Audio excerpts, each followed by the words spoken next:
Bonsoir à tous, merci d'être venus. On a tout changé pour le panel depuis quelques heures à cause ou grâce à l'élection américaine. Alors, s'il y a des petits problèmes de rodage, c'est à cause de ça. Bon, je vous demande votre indulgence. Je me présente pour commencer. Je m'appelle Leila Aboud. Je suis le chef de bureau du Financial Times, le quotidien britannique. Et avant que vous vous posez la question de l'accent, oui, je suis américaine. J'ai voté. Ça n'a pas abouti à grand-chose. Alors voilà, je suis là avec notre panel. On va essayer d'explorer un peu déjà qu'est-ce qui est arrivé avec l'élection d'un point de vue économique, quelles pourraient être les conséquences. On est 4 ici. Il y a aussi Nathalie Tocci qui nous rejoint par visio. Je ne sais pas si elle est déjà en ligne. Mais voilà, je vais peut-être présenter notre panel et ensuite on peut entamer la discussion. À côté de moi, il y a Philippe Aguillon, professeur de Collège de France et à INSEAD et le London School of Economics. Et à côté de lui, Robert Gordon, qui est professeur d'économie à Northwestern University, près de Chicago. Il est expert renommé dans les questions de chômage et croissance et de productivité. Alors du coup, il va avoir beaucoup de choses à nous dire. À côté de lui, il y a François Villeroy de Gallo, je prononce toujours mal son nom, le gouverneur de la Banque de France qui se rejoint à nous, et Jean Pisani-Ferry, Senior Fellow at Bruegel Institute et professeur à Sciences Po. Et Nathalie Tocci, est-ce qu'on peut la voir à l'écran peut-être? Ah, Nathalie, bonjour. Nathalie nous rejoint de Rome. Elle est directrice de l'Institut des Affaires internationales. Je ne vais pas le dire en italien parce que ça va être très moche. Hello Nathalie, merci, bonjour.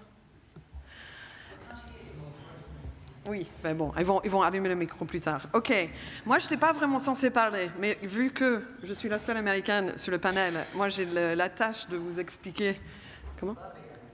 Ah oui, pardon, Bob est aussi américain. Mais bon, lui, il a des choses plus importantes à raconter. Moi, je vais essayer de vous donner 2-3 idées pour comprendre ce qui est arrivé, dans enfin, si c'est possible de faire ça.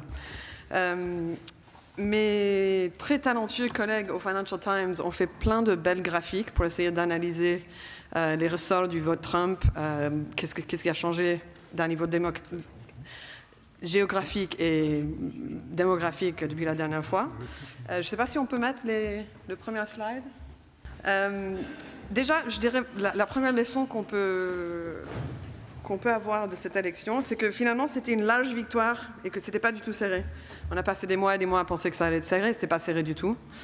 Et dans le contexte américain où le pays est oui, certes divisé entre le côté plus conservateur rouge, les États rouges et les États plus libéraux, plus progressistes, ils sont toujours divisés, mais quand on mesure vraiment le vote, ce n'était pas vraiment un vote serré. Il y avait un slide qui allait vous montrer que sur les 50 États des États-Unis, il y en a 48 où Trump a gagné plus de voix cette fois qu'en 2020.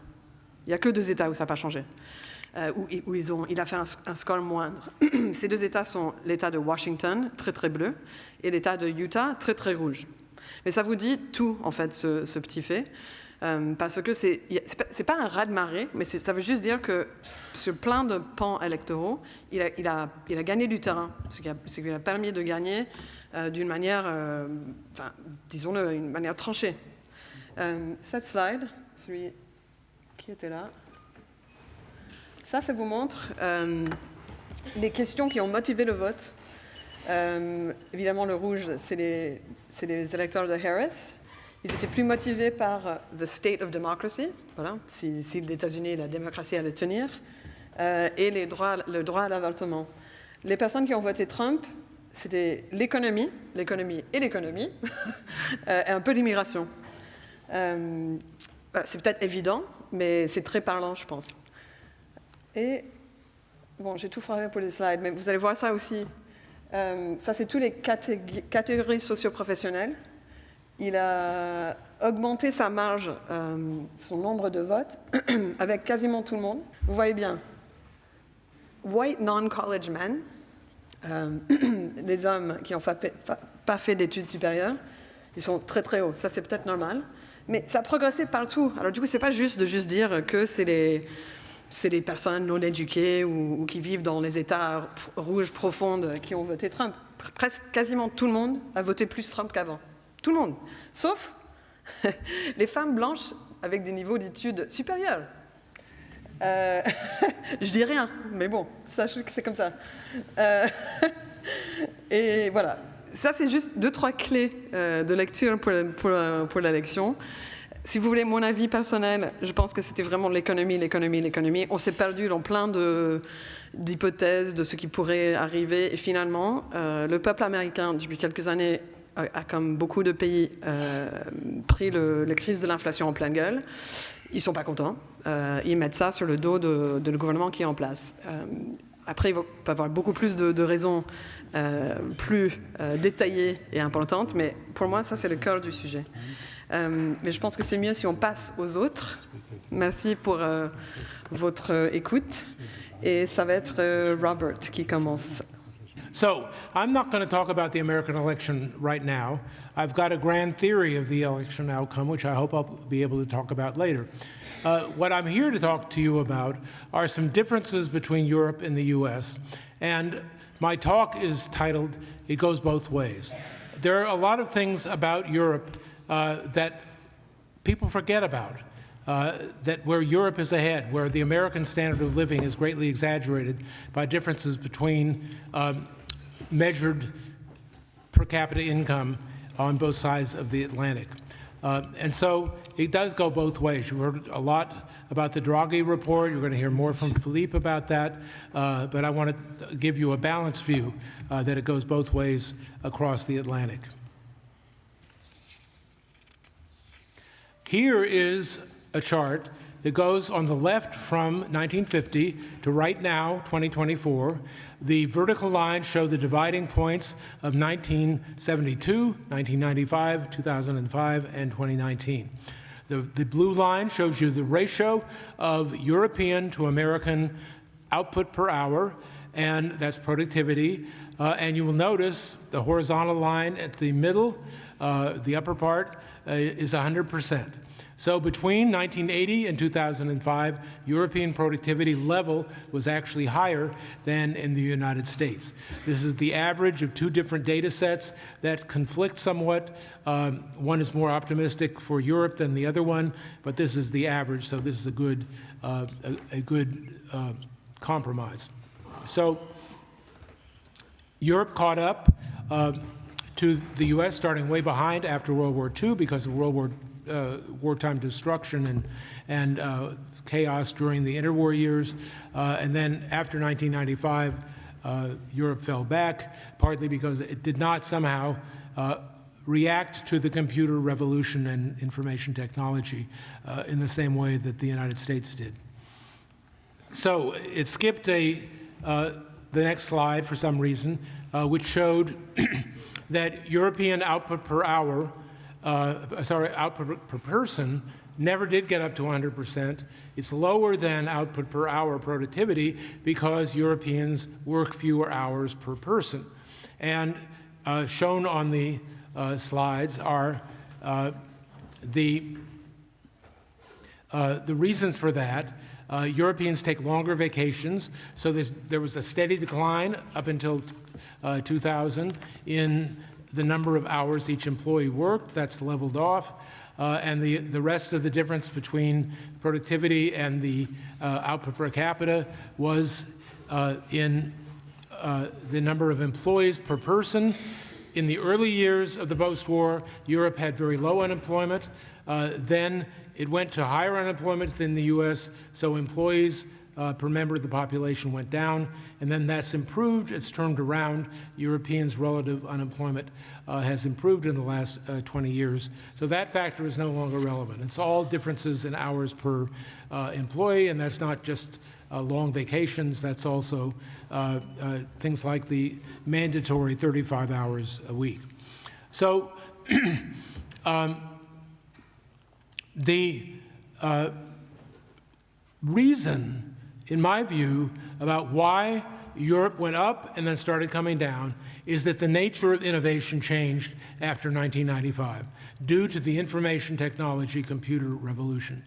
The new innovations, the new technology of information technology means that there are very high fixed costs of developing the hardware and the software and very low variable costs. The more customers you have, the cheaper is each customer added.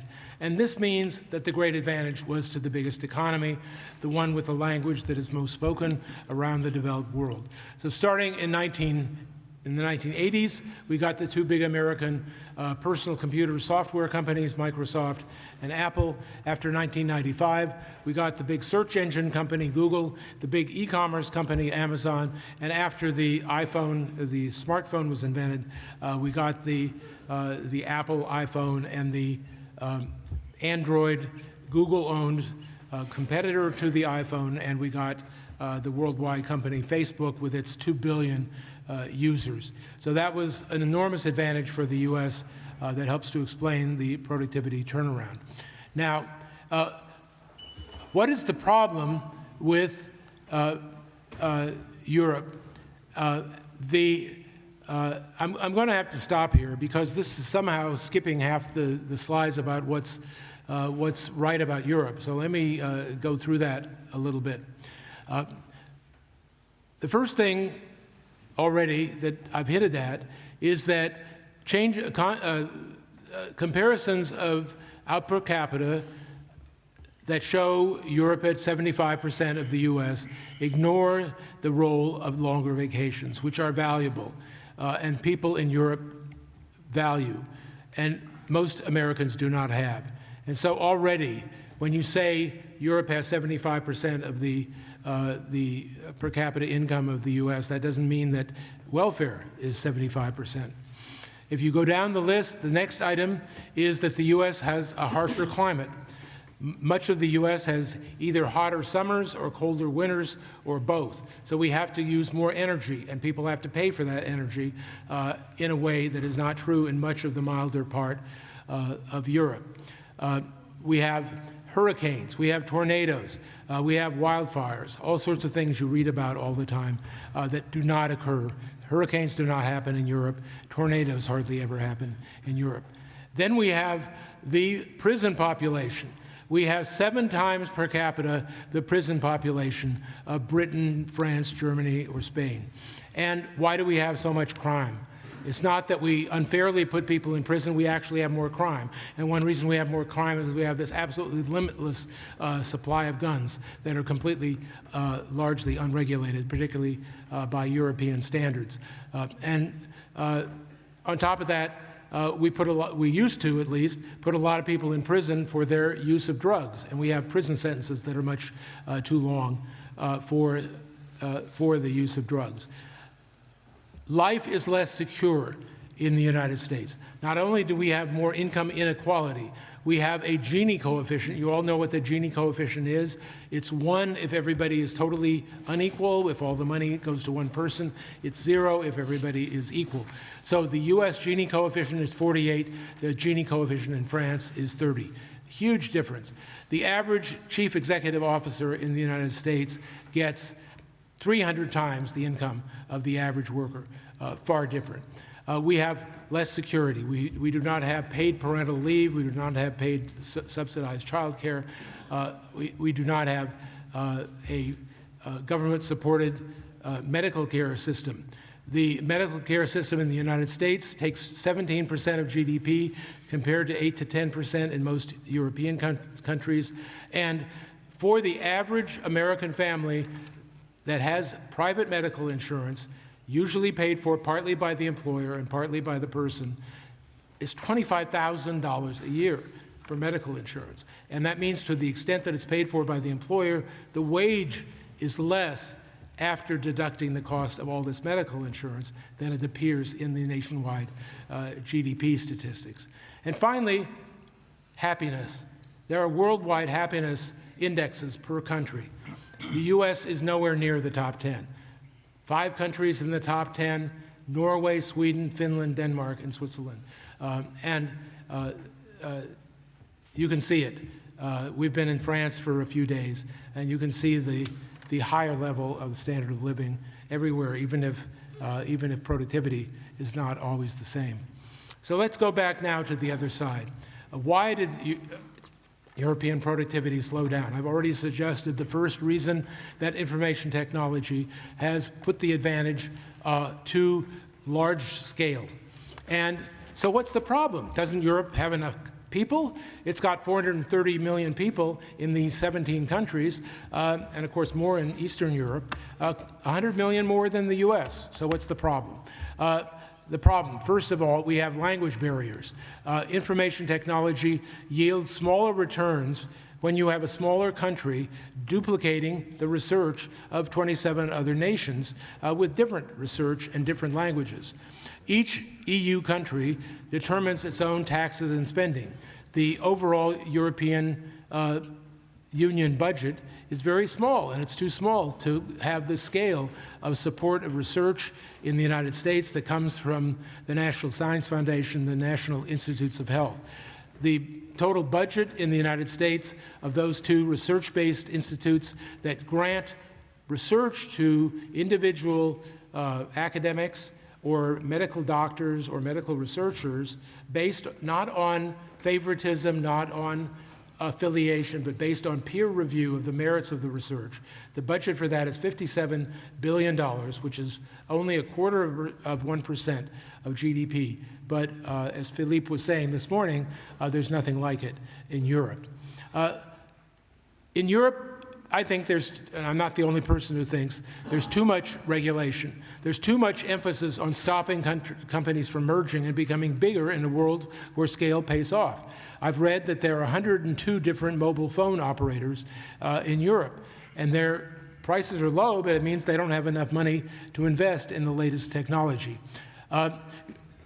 You won't like me hearing this, but green legislation raises energy prices and crowds out productivity, enhancing innovation.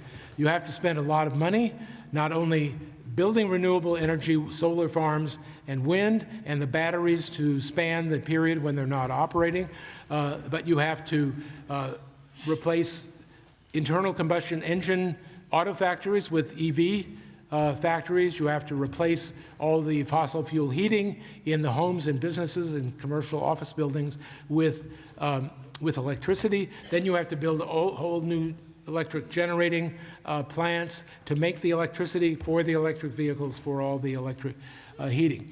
I'm not saying you shouldn't be doing this, but we are in a world where the cost of solar panels is going down steadily. So why not just do it a little bit more slowly and let the costs of doing this replacement and this crowding out become more modest?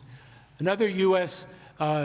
change in my earlier part of the talk, I might have mentioned the fact that the U.S., due to regulations on land size of residential lots, subsidies to residential mortgages, has a much lower density of population. That encourages excess use of automobiles, excess use of gasoline, and starvation of public transit.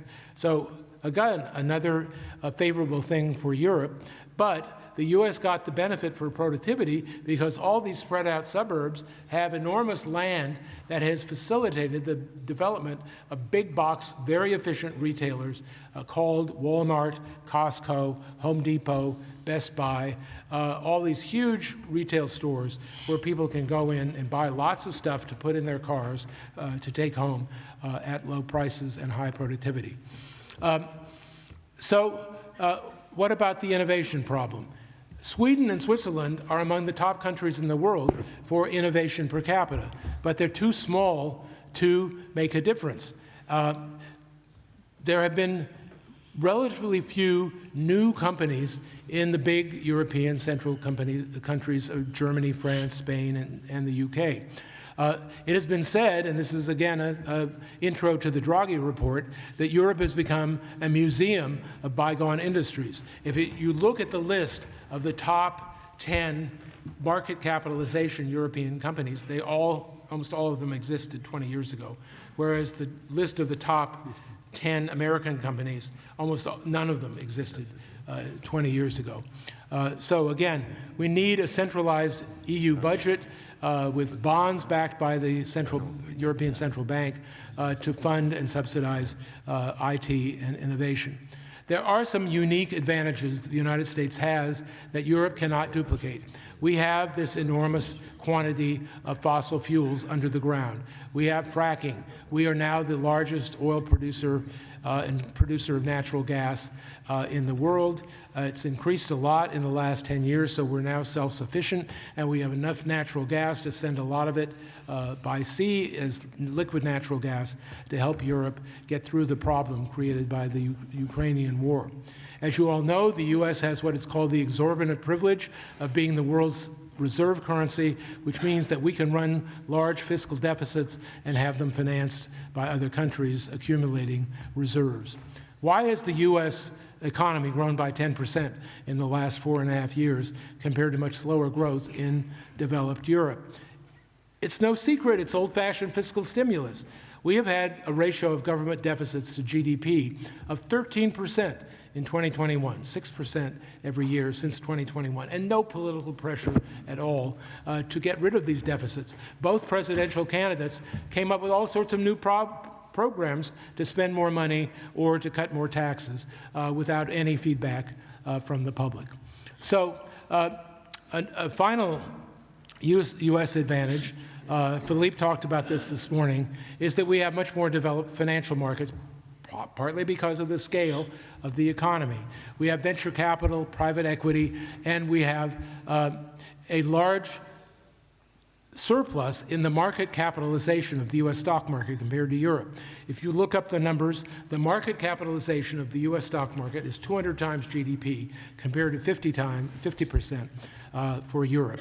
And why is that? Partly is just obvious. U.S., again, because of this inequality, the share of U.S. corporate profits in GDP is substantially higher than it is in Europe.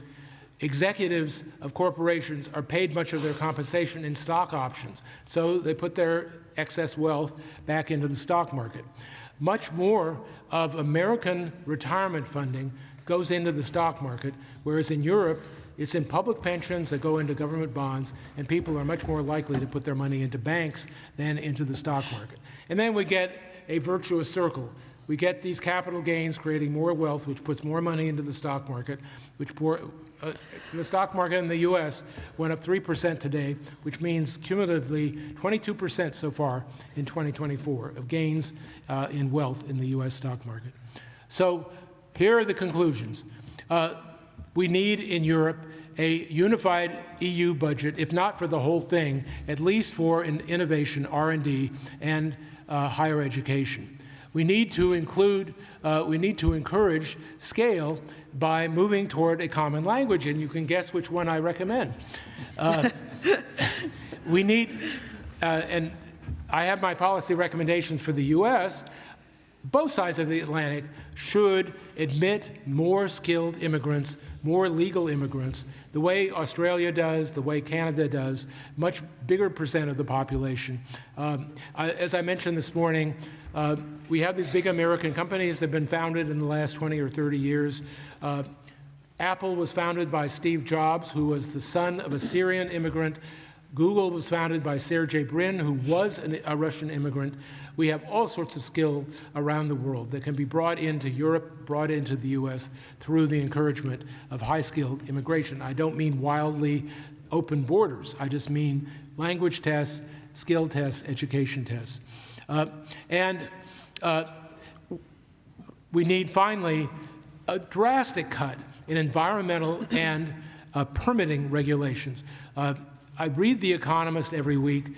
They keep telling me that UK growth is being held back by strangulation of residential and commercial development, by green belts, by planning regulations, by environmental stoppages. The same thing is true in the United States. We need a vast supply of new housing to bring down housing costs, especially for young families. But there are all these roadblocks from zoning and regulation, and I'm just about finished. Yes. So my last comment is, and more controversial, as I've already suggested, I I think would help the whole innovation process a lot if we simply delayed the zero emission date by a decade or two. And I'm glad I could end by being controversial. Thank you. Yes.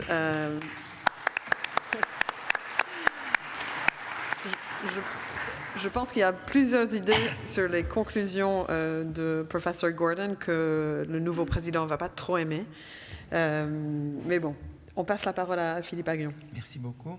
Donc moi, français alors. Oui, ça en français. Alors, d'accord, voilà. Donc, c'est un plaisir d'être ici, d'être avec Robert et de nous inviter. Voilà, donc je commence par montrer deux figures qui sont été produites par Antonin, qui est juste à ma gauche, qui montrent, mais que Robert a montré. D'abord, c'est l'évolution du PIB par tête de la zone euro par rapport au PIB par tête américain. On voit qu'il y a eu, dans les années 40-45, ça tombe à cause de la Deuxième Guerre mondiale. Et puis, depuis 1945, on voit qu'il y a un rattrapage du PIB par tête de la zone euro par rapport au PIB par tête américain, jusque vers milieu des années 90. Et à ce moment-là, il y a à nouveau un écart qui se creuse entre le PIB par tête américain et le PIB par tête de la zone euro. D'accord ? Et une autre figure qui est produite par Antonin, qui montre l'évolution des brevets. Et surtout, ce qui est intéressant, c'est la figure de droite, c'est dans les technologies avancées. Et on voit qu'il y a l'apparition de la Chine, c'est le bleu. L'Europe, c'est en vert, ça tombe. Les Américains se maintiennent relativement. Et on voit qu'il y a en fait une irruption. Et si on regarde les brevets les plus cités, là, on voit vraiment que les Américains dominent, l'Europe décline et la Chine émerge. Et donc, en gros, on a quand même l'Amérique qui tient le haut du pavé pour ce qui est innovation de rupture, la Chine qui apparaît et l'Europe qui décline. Ça, c'est vraiment la picture. Et ce que Antonin m'expliquera peut-être demain, c'est que c'est d'autant plus incroyable que quand on regarde les brevets dans les technologies avancées, dans les innovations de rupture, dans les breakthrough innovations, eh bien, je crois près de 25% des citations de ces brevets à des articles de recherche, c'est des chercheurs européens. C'est-à-dire que la recherche européenne est un input très important dans l'innovation de rupture, mais qui n'est pas faite en Europe, qui est faite aux États-Unis notamment. Donc on est incapable de tirer parti de notre potentiel de recherche pour générer en Europe de l'innovation de rupture. D'accord ? Alors en fait, l'idée, ce que je t'ai développer, c'est que, ça je l'ai fait pas mal avec Daron Acemoglu, qui est prix Nobel cette année, et Fabrizio Zilibotti, c'est l'idée qu'on peut croître de deux manières. La croissance de la productivité, ça peut être ou bien en rattrapant la technologie frontière, j'imite les technologies des pays frontières, ou je fais de la croissance de la productivité en innovant moi-même à la frontière. J'innove sur moi-même, quoi. Tu voyez ? Et si j'ai un pays qui est comme la Chine, par exemple, la Chine a cru très vite en faisant du rattrapage. C'est-à-dire que la Chine, eh bien, grâce à son niveau éducatif et à l'entrée dans l'Organisation mondiale du commerce et l'absorption de technologies venant des pays développés, c'est comme ça que la Chine a pu se développer très vite. D'accord ? C'était de la croissance de rattrapage. Et nous, en Europe, c'est ce qu'on a fait après la guerre jusqu'aux années 90. Mais il arrive un moment où, eh bien, on épuise les forces du rattrapage et on doit croître par l'innovation à la frontière. Et c'est ça que l'Europe n'a pas encore su faire, voyez. Et les institutions qui sont bonnes pour le rattrapage ne sont pas les mêmes institutions que celles qui sont bonnes pour l'innovation à la frontière. Voilà. Donc, par exemple, la concurrence, vous voyez, ici, je montre la ligne en bleu, c'est comment les entreprises qui sont proches de la frontière dans leur secteur réagissent à plus de concurrence. Elles innovent plus pour échapper à la concurrence, parce que j'étais premier de la classe, je veux rester le premier de la classe. Donc quand j'ai la concurrence de quelqu'un qui rentre dans la salle et qui est premier de la classe, je travaille plus dur. Mais les entreprises qui sont en orange, qui sont loin de la frontière technologique, elles réagissent à davantage de concurrence en étant plus découragées. Mais plus vous êtes un pays développé, plus vous avez des firmes en bleu par rapport aux firmes orange. Donc déjà, on voit que la concurrence est quelque chose qui est d'autant plus important pour l'innovation frontière. Vous voyez, quand on est un pays proche de la frontière, que c'est l'innovation à la frontière qui vous pousse, ils vous font de la concurrence davantage. Si vous êtes un pays en rattrapage, c'est moins important d'avoir la concurrence. Alors, simplement, si je reviens au débat entre l'Europe et l'US, eh bien, depuis la guerre entre 45 et 90-95, eh bien, l'Europe a rattrapé. D'abord, il a fallu qu'elle reconstitue son stock de capital. D'accord? Donc le plan Marshall a aidé beaucoup, évidemment, et les prix de l'énergie faibles. Et puis par ailleurs, on a adopté des technologies américaines. Et là, le fait qu'il y ait un bon niveau d'éducation en Europe, ce qui est moins le cas maintenant en France, eh bien ça nous a permis d'absorber de rattraper facilement. Donc l'Europe avait des institutions, le plan Marshall, l'éducation, etc., qui ont favorisé le rattrapage, c'est-à-dire à la fois reconstituer le stock de capital et imiter les technologies avancées venant des États-Unis. D'accord? Mais maintenant, on est à un stade où il faut reposer sur l'innovation frontière. Et l'innovation frontière, donc, elle a besoin de concurrence, comme je vous ai montré, mais elle a besoin aussi de 3 ingrédients importants. D'abord, on ne fait pas d'innovation frontière quand on n'a pas un bon système de recherche fondamentale. C'est pas possible. Il faut qu'il soit bien gouverné et bien financé. On ne fait pas d'innovation sans bonnes universités, voilà. Deuxièmement, il vous faut un système financier adéquat. Je vous dirai ce que ça veut dire, un écosystème financier.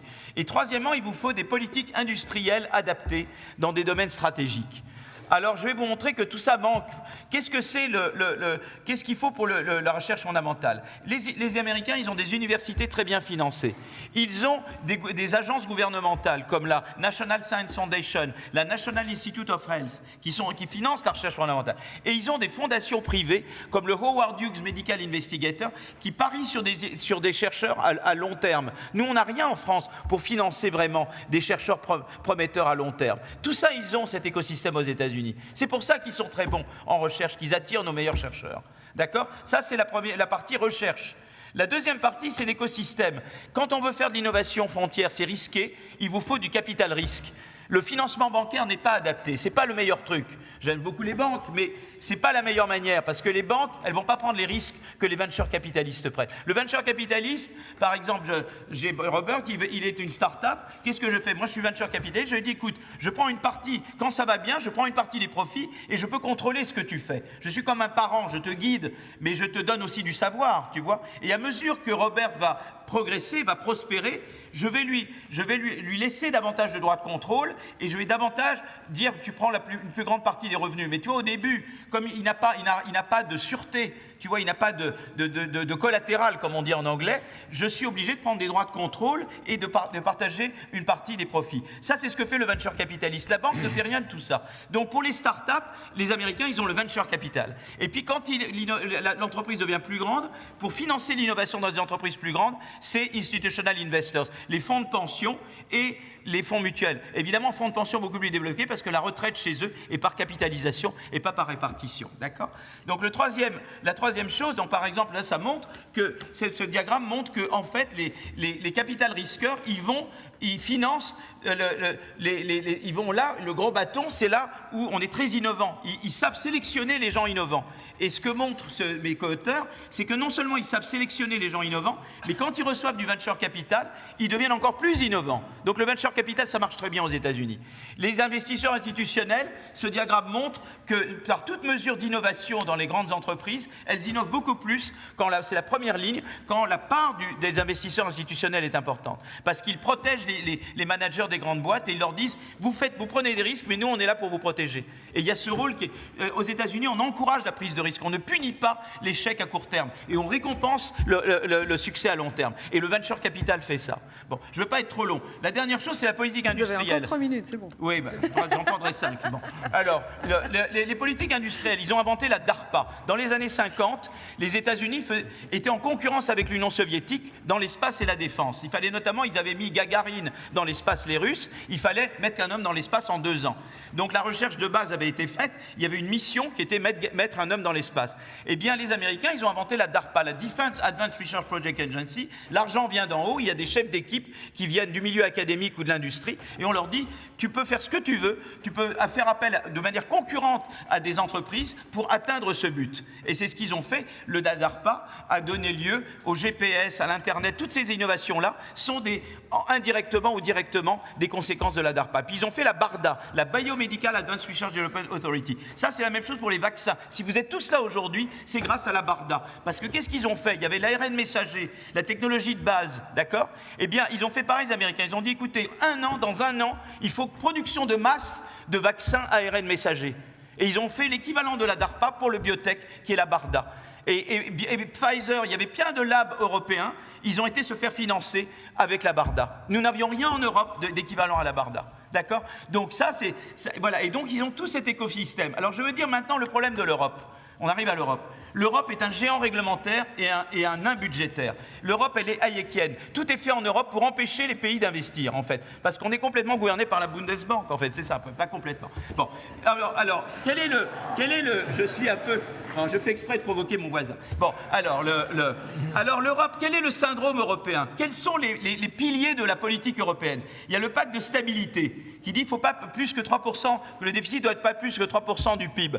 Mais dans ça, on met sur le même plan les dépenses de fonctionnement et les dépenses d'investissement dans la croissance. Ça ne va pas, on ne peut pas compter de la même manière.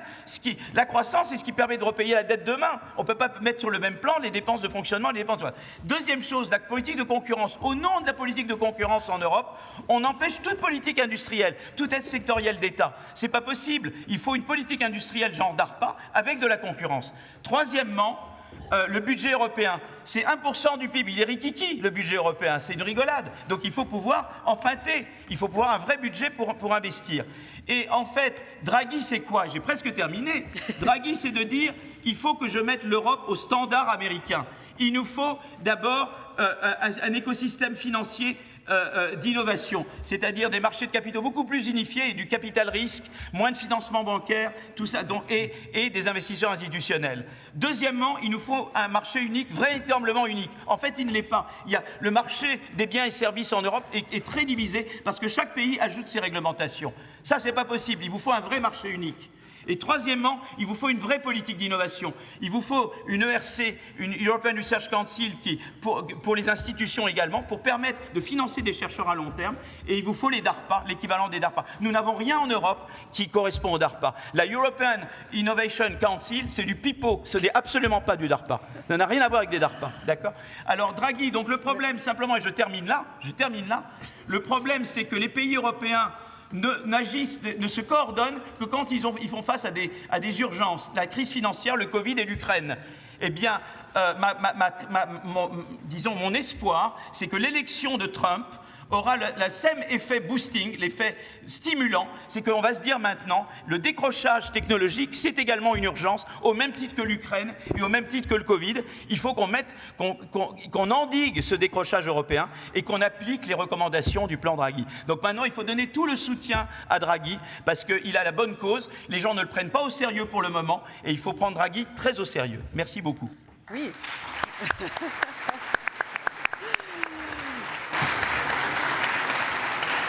C'est impressionnant. Philippe Aghion même, il a pris que 1 minute de plus. Alors du coup, c'est bon, ça tient. La raison pour laquelle je voulais être un peu sévère sur le timing, c'est pour permettre un peu une discussion un peu libre maintenant. Nos deux professeurs ont donné un vrai panorama de ce décrochage européen et ce qui distingue les deux économies. Mais peut-être juste pour ramener ça à nos jours, j'aimerais bien entendre de Monsieur Villeroy de Gallo, j'arrive jamais à dire son nom, c'est très grave, de réagir déjà à... Est-ce que vous pensez que le futur président Trump a le bon diagnostic pour l'économie des États-Unis et le monde d'ailleurs, vu que les États-Unis c'est la première puissance? Et est-ce que les remèdes ou les choses qu'il veut faire sont les bons pour l'économie là-bas? D'abord, bonsoir. Oui. Même en jour très particulier, je suis heureux de me retrouver au GECO de Lyon. Je vais effectivement partir de l'élection de Donald Trump. Et puis je vais rejoindre ce que Robert et Philippe ont dit. Et je vais me limiter à des commentaires économiques. Il y aurait beaucoup d'autres choses à dire. D'abord, relever un paradoxe. C'est qu'on a vu dans les slides de Leïla que l'économie avait joué un grand rôle, apparemment, dans le résultat. Or, l'économie américaine, vue de partout ailleurs dans le monde, fait une performance absolument remarquable. Ce n'est pas seulement nous qui le disons. Vous prenez la couverture de The Economist, qui est le magazine de référence, y compris dans le monde anglo-saxon. La couverture il y a 15 jours. À propos de l'élection américaine, c'était « The envy of the world », l'envie du monde. Alors, il y a des conséquences de l'inflation, elles sont aussi à traiter ailleurs, j'y reviendrai, mais il y a un vrai paradoxe. Après, je crois que le résultat de l'élection américaine augmente à la fois les risques pour l'économie mondiale et la nécessité d'une remobilisation européenne. C'est là que je rejoindrai Robert et Philippe. Pourquoi est-ce que ça augmente les risques pour l'économie mondiale? Évidemment, on ne sait pas exactement ce que sera la politique d'une administration Trump, mais tel qu'on l'anticipe, c'est d'abord plus de déficit budgétaire américain, et donc ça veut dire des taux à long terme plus élevés. On le voit déjà, hein, les taux à 10 ans américains étaient inférieurs à 4% début octobre. Ils tangentent ce soir les 4,5% et ils ont remonté d'à peu près 20 points de base, 0,2% aujourd'hui sur la nouvelle de l'élection. Ça, c'est plutôt négatif pour la croissance, cet aspect-là. Par ailleurs, une administration Trump, ça veut dire probablement plus de protectionnisme, ce qui signifie plus d'inflation, au moins aux États-Unis, et a priori moins de croissance partout dans le monde. Alors on peut avoir des grands débats pour savoir comment le moins de croissance se répartit entre les différentes régions du monde, États-Unis, Europe, Chine, mais ça dépendra des politiques exactes. Ça, c'est les risques. Je voudrais ajouter que ça signifie aussi plus d'incertitude. Alors vous me direz quelle est la différence entre les risques et l'incertitude. Là, je vais invoquer un autre grand économiste américain qui est Frank Knight, qui, il y a plus d'un siècle, en 1921, introduisait cette discussion. Les risques, c'est ce qui est mesurable, avec une probabilité, et donc en général assurable. L'incertitude, c'est ce qui ne l'est pas, mais qui peut peser beaucoup sur la confiance économique et aussi avoir un effet négatif sur la croissance. Incontestablement, et ça ne date pas de l'élection de cette nuit, mais nous sommes entrés dans un monde qui est plus knightien, avec beaucoup plus d'incertitudes, du coup moins de confiance, et c'est un élément qui pèse sur la croissance mondiale. Alors un mot sur les banques centrales dans cet univers d'incertitude. Elles n'échappent pas à cette incertitude.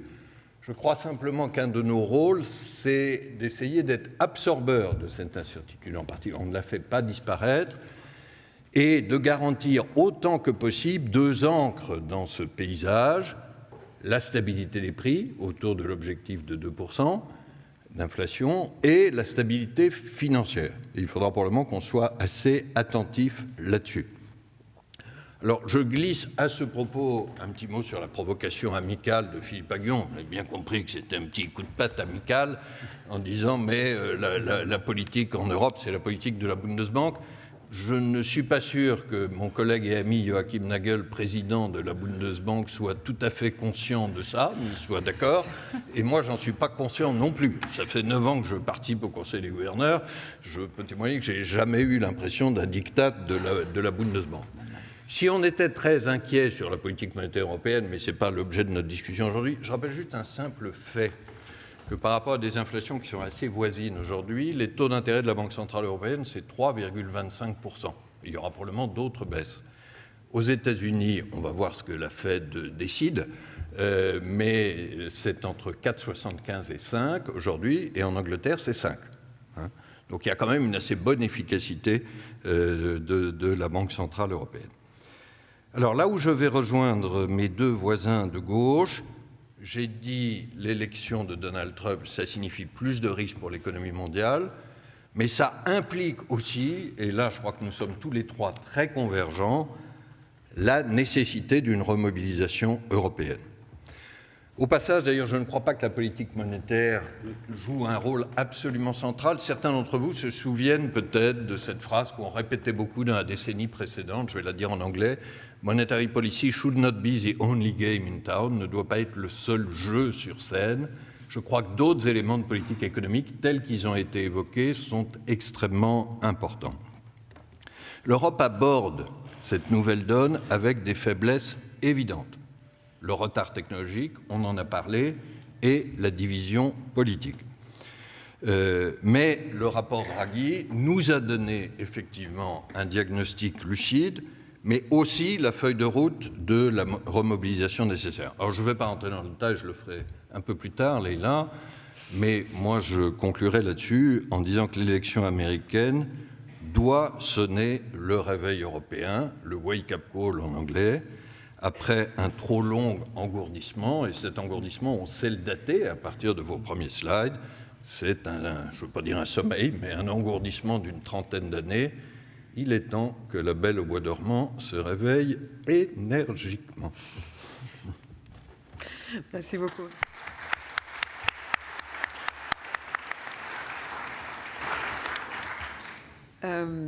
Jean, est-ce que vous voulez réagir peut-être? Je vois que mes tentatives de faire en sorte que les gens répondent à mes questions ne fonctionnent pas. Du coup, on peut peut-être reposer la question à Jean, ou si vous voulez juste réagir aux autres. Dites-moi. Je n'ai pas bien compris si on était passé dans la deuxième... On était censé partir dans la partie discussion. On était censé faire une petite discussion. Je veux bien réagir à deux choses. La première, c'est l'idée qu'a donnée Robert Gordon, qu'une des solutions, c'est de retarder la neutralité carbone d'une décennie ou deux. Je pense que ce serait une erreur grave pour plusieurs raisons, dont aucune n'a à voir directement avec le climat. Aujourd'hui, le coût de l'énergie en Europe, il est 2 fois plus élevé qu'aux États-Unis. Le coût de l'électricité, il est 2 fois plus élevé qu'aux États-Unis. Donc, ce sujet, c'est un sujet de compétitivité centrale pour l'économie européenne. Et donc, la seule solution pour abaisser le coût de l'énergie, c'est au contraire d'accélérer la transition vers la neutralité climatique. Donc je pense que ça, il faut être conscient de ça, et d'autant plus qu'on est au milieu du gué. Donc on a dit aux entreprises, allez-y, la direction des choses, c'est la neutralité carbone. Les entreprises ont commencé à s'y engager. Je pense notamment aux constructeurs automobiles. Et si on leur dit maintenant, en fait non, en fait on va retarder les choses, ils seront complètement perdus. Hein, c'est-à-dire ceux qui ont encore des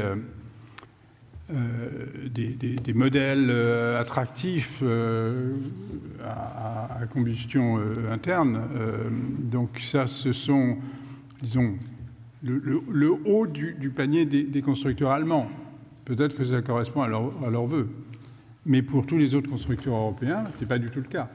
Ces constructeurs se sont engagés dans la transition vers le véhicule électrique, et ils n'ont pas les moyens financiers de faire les deux en même temps. Donc ça, c'était une première réaction que je voulais avoir. La deuxième réaction, c'est par rapport à ce que vient de dire François Villeroy. L'élection américaine doit servir de wake-up call pour les Européens. J'aimerais bien être d'accord. Je ne crois pas que ça se passera comme ça.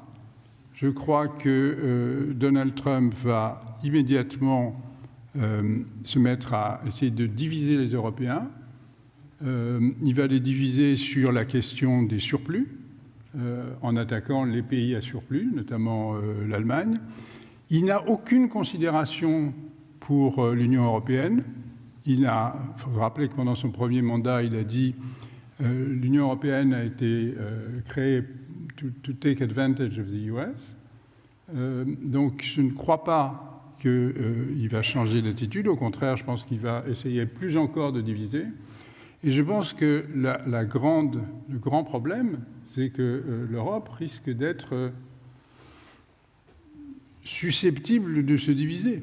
Donc je pense qu'il faut la prescription, je suis d'accord, mais l'évaluation réaliste de ce qui va se passer dès lors que Trump sera au pouvoir me semble être beaucoup plus pessimiste que ce qui vient d'être dit par François. Oui. Je pense que Nathalie Tocci voudrait intervenir, si on pouvait la mettre sur l'écran, s'il vous plaît. Oui, en fait, j'avais là un commentaire qui était connecté à ce que Jean disait maintenant. Et bon, comment l'agenda Draghi, moi je suis tout à fait d'accord qu'en fait ce plan c'est exactement ce qu'on devrait faire en ce moment-là. Mais le commentaire que j'ai est plutôt sur la politique européenne en ce moment-là. Parce que c'est évident que l'agenda Draghi est un agenda d'intégration européenne très fort. presque fédéraliste. Et maintenant, on est en train de vivre une deuxième vague de nationalisme et populisme en Europe. Donc, je ne vois pas les conditions politiques pour mettre en acte un agenda de ce niveau-là, même si je suis tout à fait d'accord que c'est exactement ce qu'on devrait faire en ce moment. OK. Est-ce que je peux réagir? Oui, allez-y, allez-y. Je voulais réagir sur l'histoire de l'énergie. C'est vrai que je suis toujours d'accord avec ce que dit Robert, mais c'est vrai que sur le plan de la transition énergétique, il y a quand même un problème, c'est que si on retarde, le coût de la transition augmente, quoi. Les travaux que j'ai fait des travaux moi-même avec différents... l'innovation verte, si on veut pousser la transition énergétique et les entreprises à aller vers l'innovation verte, si on retarde, ça va rendre... Elles vont aller dans la mauvaise direction et les ramener dans la bonne direction, ça coûte beaucoup plus, quoi. Et donc, je crois qu'il y a le problème. On a nos pays européens, la France, on a une dette publique et on a une dette environnementale. Si on retarde la transition énergétique, on va laisser aux générations futures une dette environnementale plus grande. Ça va être plus coûteux pour eux de faire leur transition. Et donc c'est pour ça que je pense que c'est un argument important pour ne pas attendre. Il y avait toujours ce débat entre Nick Stern et Nordhaus, où Nordhaus disait allez-y progressivement et Nick Stern dit il faut aller maintenant. Et je pense que c'est Nick Stern qui a raison. Si on ne part pas dès maintenant, eh bien, les entreprises vont innover dans la mauvaise direction et pour ramener les choses dans la bonne direction, ça va être beaucoup plus coûteux plus tard et donc on va laisser une dette environnementale beaucoup plus importante aux générations futures. C'est pour ça que j'abonde dans le sens de Jean sur ce point-là. Il ne faut surtout pas retarder la transition énergétique. Moi, j'avais juste une petite question pour Robert Gordon. Vu que vous êtes très expert dans l'économie américaine, comment est-ce que vous voyez le diagnostic que Donald Trump a posé sur l'économie américaine? Est-ce qu'il a raison quand il dit qu'il y a besoin de beaucoup plus de tarifs de douane? Parlez-nous un peu de votre point de vue de ce monsieur et les mesures qu'il peut mettre en place pour l'économie. Well, I think I'm here as the representative of the United States, and I'd like to tell you my diagnosis of this election result. The two overwhelmingly important issues in the election were, quote, the economy and, quote, immigration. Now, what does that mean? It does not mean current inflation, because current inflation has come down from a peak of 9% to close to 2%, which is the goal of the central bank. What it means is that people look at the level of prices. They go into the grocery store and they see that something was $3 and now it's $4, or it's $4.50, or it's $5. They feel that this inflation has taken away from their standard of living, from their ability to sustain their families on a daily basis.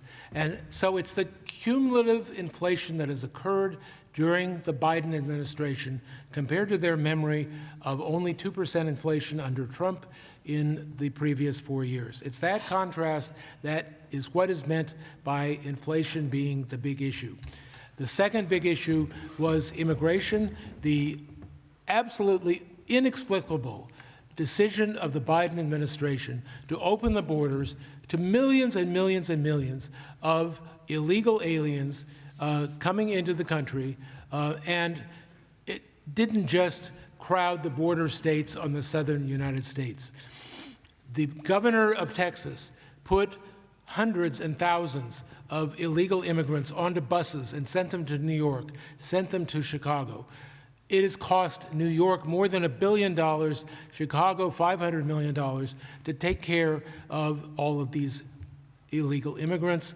And it competes with our very profound homelessness issue in some of the northern cities, even more in California.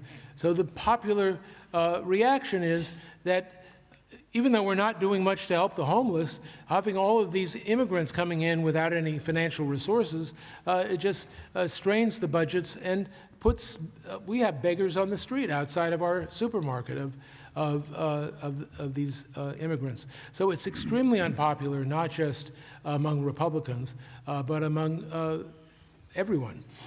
I have a grand theory of how this all worked out, and I'd like you, it's very simple. We had the pandemic. We had a recession because of the pandemic in 2020. President Trump ran for re-election in 2020. Like all presidents running when there's a recession, he lost. The only reason he lost was because of the pandemic.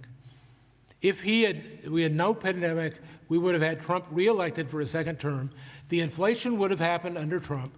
Trump would have been just as unpopular as Biden, and the Democrats would today be celebrating a big victory because they could say that Trump created all the inflation. Now, he would not have created the immigration, but the inflation would have been enough. So instead of having Trump, Biden, Trump, we would have had Trump, Trump, Democrat. We would have still had 8 years of Trump either way, but we would have, looking forward from 2024, we would have a totally different outlook for Congress, a totally different outlook for the presidency, a totally different relation set between the United States and the rest of the world. Je pense que c'est super intéressant ce que vous venez de dire, Robert Gordon. Et juste, il y a un indicateur aux États-Unis que tous les médias et les sondeurs se focalisent dessus pendant des années et des années avant les élections. C'est une seule question. Are you happy or unhappy with the direction of the country? Est-ce que vous êtes content ou pas content avec la direction du pays? Cette fois, c'était 70% des gens qui disaient qu'ils n'étaient pas contents. Cet indicateur, c'est un peu le truc le plus bête et méchant qu'on peut faire pour un sondeur, et c'est quasiment toujours comme ça. Enfin, si ce chiffre est aussi mauvais, c'est quasiment impossible pour un gouvernement en place de tenir. Et c'est un peu ce que Robert veut dire, mais beaucoup plus intelligemment que moi. Voilà, alors du coup, c'est un peu, ça c'est une autre question, on ne va pas parler de ça, mais ça pose aussi la question pour les gouvernements ailleurs, en particulier en Europe, qui ont des élections qui vont venir dans les prochaines séances. Si le seul truc qui compte, c'est l'inflation et le sentiment des gens, on en a d'autres changements qui peuvent venir bientôt. Ok, on va essayer de passer aux deuxième partie de notre discussion, qui est plus axée vraiment sur les conséquences potentielles de cette élection. Vous voulez dire quelque chose, Robert? Robert, did you want to say something? No. Yes. Oh, yes. Go ahead. Sorry. I just wanted to say that I have a new piece of research that links together 3 different measures. We have a measure of consumer sentiment that goes back 50 years. We have a measure of presidential approval that goes back 20 years. The Biden consumer sentiment has been extremely low for the last 2 years, only just beginning to improve. The Biden presidential approval is lower than you can explain by the economic indicators like excess inflation, and this partly reflects the fact that Biden made himself more unpopular because there are not just one issue of inflation, there are 2 issues of inflation and immigration. So all of these things packaged together, I think more than explain the Trump victory. And I want to make the parallel comment. This is not a decision by the American electorate that we can never have a female president. Hillary Clinton in 2016 came very close to winning. She only lost a few states by 10,000, 20,000 votes, trivial loss. She was a self-inflicted wound, her campaign. She lost the election on things she did, which I won't go into here. So it's not prejudice against women. I don't think it's prejudice against blacks. We had Barack Obama, who had a great success in his election in 2008. He was reelected in 2012. So don't let people tell you that this is a new rise of some reactionary nationalism. It's simply a reaction of people not feeling the way they did in 2019. They skipped the fact that the economy was lousy under the last year of Trump because they don't blame him for the pandemic. So don't overinterpret this movement, apparent movement to the right. It's really a movement of protest against what happened over the last 4 years. J'espère que Robert a raison pour les femmes. On va voir. Moi, je suis peut-être un tout petit peu moins optimiste que lui. Bon, si tout le monde est d'accord, on peut passer à la deuxième partie. OK. La deuxième partie, voilà, on va essayer de creuser un tout petit peu plus les conséquences potentielles, sachant que bon, c'est toujours très compliqué de faire ce type de pronostic. Moi, je veux juste rajouter un truc avant qu'on commence, c'est qu'il faut aussi regarder les résultats des autres élections qui ont eu lieu hier, qui sont pour le Sénat et enfin, pour le Congrès. Le Parti républicain a pris contrôle du Sénat avec une marge qui est plus grande qu'avant, ce qui leur donne une marge de manœuvre plus confortable pour faire des choses, sachant aussi que le Sénat, c'est là où on approuve les candidats que propose le président pour plein de postes clés. Par exemple, le cabinet, ils ont tous une confirmation à faire devant le Sénat. Voilà, ça donne une autre, ça conforte l'administration à venir Trump dans son action. Je ne pense pas qu'on a encore la décision pour le Congrès, le House of Representatives, sauf si c'est intervenu depuis que je suis arrivée là. Mais voilà, du coup, si on a l'exécutif, la présidence, le Sénat et en plus le Congrès, la Chambre basse, qui sont tous rouges, qui sont tous pour le Parti républicain, la machine roule. Il n'y a vraiment rien pour l'arrêter. Très peu. Disons, juste pour poser ça comme base pour la discussion. Je pense que ça va être Nathalie, non pardon, c'est Monsieur de Villeroy qui va commencer notre première intervention. Peut-être si on peut faire 5 à 7 minutes au lieu de 10, ça sera cool. Oui, comme on a parlé de l'inflation, je vais commencer par en dire un petit mot parce que là, il y a quand même des certitudes dans un univers très volatile. La victoire contre l'inflation est vraiment en vue. Je vous donne les chiffres pour la France, on est tombé à 1,5, pour la moyenne de la zone euro à 2. Et ça entraîne quand même 2 bonnes nouvelles. On a le droit aussi de regarder quelques bonnes nouvelles dans le paysage. C'est la baisse des taux, elle a commencé depuis juin et elle va continuer. Et deuxièmement, c'est qu'il y a aujourd'hui du pouvoir d'achat qui apparaît dans l'économie française, c'est-à-dire que les salaires maintenant progressent plus vite que les prix. Alors il y a des traces politiques de l'inflation qui ont pu être très fortes aux États-Unis, mais je crois que dans l'histoire économique, on avait rarement vu une victoire contre l'inflation qui se passe aussi vite et sans récession. Il y a 2 ans, beaucoup de gens craignaient la récession. Alors après, je vais essayer de répondre à la question de Jean sur que va faire l'Europe et est-ce que les ferments de division, et ils existent, vont l'emporter. Évidemment, Trump va essayer de jouer les uns contre les autres, et puis Nathalie le disait, il y a des éléments nationalistes. Le pire n'est pas toujours sûr. Je rappelle juste dans l'histoire européenne au moins 2 épisodes. Le premier qu'on connaît tous, c'est que les avancées européennes, c'est quand il y a eu des crises et des menaces. Si on ne considère pas ça comme une crise où on est au pied du mur, c'est vraiment que la Belle au bois dormant dort d'un sommeil très profond. Puis je vais rappeler un autre épisode plus récent, c'est le Brexit en 2016.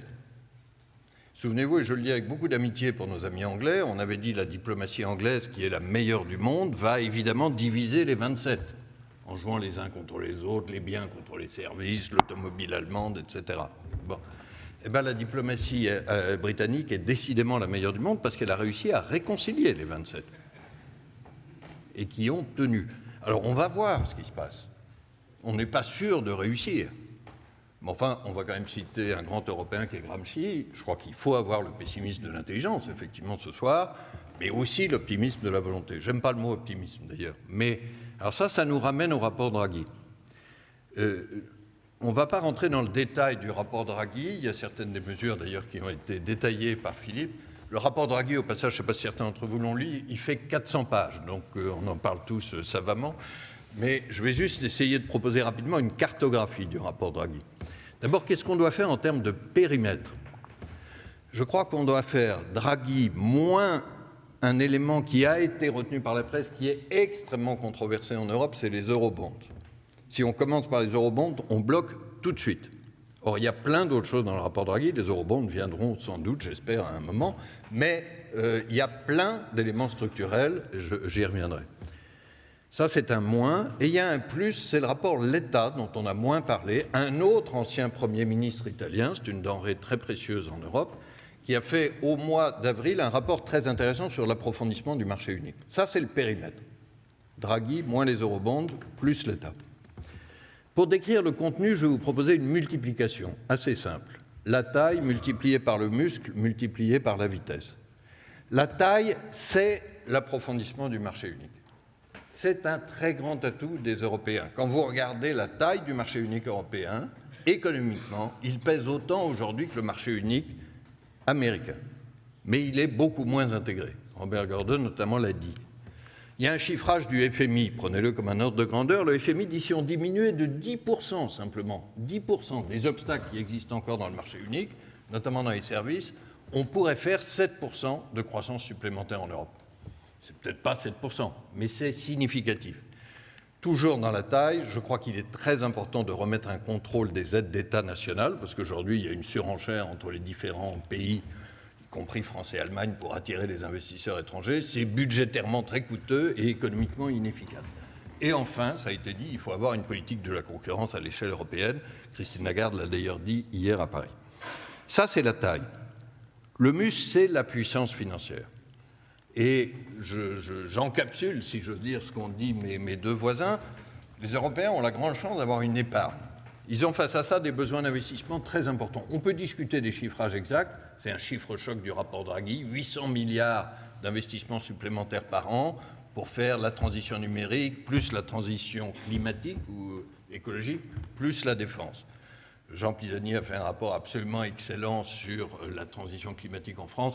Considérez que les ordres de grandeur sont à peu près cela. On peut dire 500 à 800 milliards, mais c'est entre 3 et 5% du PIB.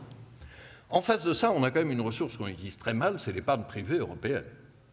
L'épargne privée excédentaire des ménages qui va s'investir en dehors d'Europe chaque année, c'est quelques centaines de milliards. 3 à 400. Comment est-ce qu'on peut faire pour utiliser plus l'épargne européenne pour financer les besoins d'investissement européens? Alors ça porte un nom peu sexy sur la scène européenne, ça s'appelait l'Union des marchés de capitaux. Je crois que maintenant on parle d'union d'épargne et d'investissement, ça dit beaucoup mieux la finalité. Et je rejoins Philippe Aghion, il y a dans cet aspect muscle financier un aspect très important sur les fonds propres. Les entreprises françaises et européennes ne manquent pas de crédit, elles manquent de fonds propres. Je vous donne un chiffre, pas très connu, très frappant, il explique une bonne partie de notre retard d'innovation. Les fonds propres des entreprises françaises, à peu près représentatifs de la moyenne européenne, c'est 90% du PIB. Les fonds propres des entreprises américaines, c'est 200% du PIB, plus de 2 fois plus. Et quand on est financé par equity, par fonds propres, on est effectivement plus prêt à prendre des risques et à innover. Et puis j'ai dit la vitesse. Et la vitesse, ça, je crois que ça renvoie à deux choses. Évidemment, la capacité d'innovation, j'ajoute rien à ce qu'ont dit mes deux voisins, et la simplification. Il y a une chose qui a peut-être été moins notée, mais que la fin du rapport Draghi, il y a plusieurs pages très nourries sur l'importance de la simplification. Ce qui est assez inattendu dans un rapport macroéconomique. La simplification, c'est une énorme attente microéconomique des entreprises et des particuliers. Au passage, elle est souvent portée par les votes récents. Donc là, il y a une espèce de convergence entre l'attente des électeurs et le besoin économique. Je glisse du coup mon petit avis à moi sur le climat. Je pense effectivement qu'il ne faut pas changer la date. Il y a de temps en temps des capacités à simplifier un certain nombre de régulations ou à les rendre plus cohérentes parce qu'on y a été très vite et pas toujours de façon très, très consistante. Voilà, la vitesse, c'est l'innovation et la simplification. Je termine, si vous voulez bien, par une considération qui est plus physiologique ou psychologique. Si on veut faire ça, c'est, pour citer le président Mao, c'est compter un peu plus sur nos propres forces, nous, Européens. Et elles existent, ces forces. Elles existent. Au moins, dans l'ordre économique, la taille du marché et l'épargne des Européens. Ça veut dire aussi mettre nos propres maisons un peu plus en ordre. Nous avons un sérieux problème de finances publiques en France. Il faut qu'on le règle. On ne peut pas avoir de plus en plus de notre capacité mangée par la dette, les intérêts de la dette. Les intérêts de la dette vont représenter bientôt plus que la dépense d'éducation. On dépense trop pour le passé et pas assez pour l'avenir. Mais je crois que si on veut soigner ça, il faut aussi soigner notre psychologie. Est-ce que je peux terminer par deux vœux ? Je ne suis pas sûr qu'ils se réalisent, Jean. Mais il faut quand même qu'on succombe moins à l'autoflagellation et à la perte de confiance en nous-mêmes. Il y a eu un moment étonnant tout à l'heure, je ne sais pas si vous l'avez remarqué.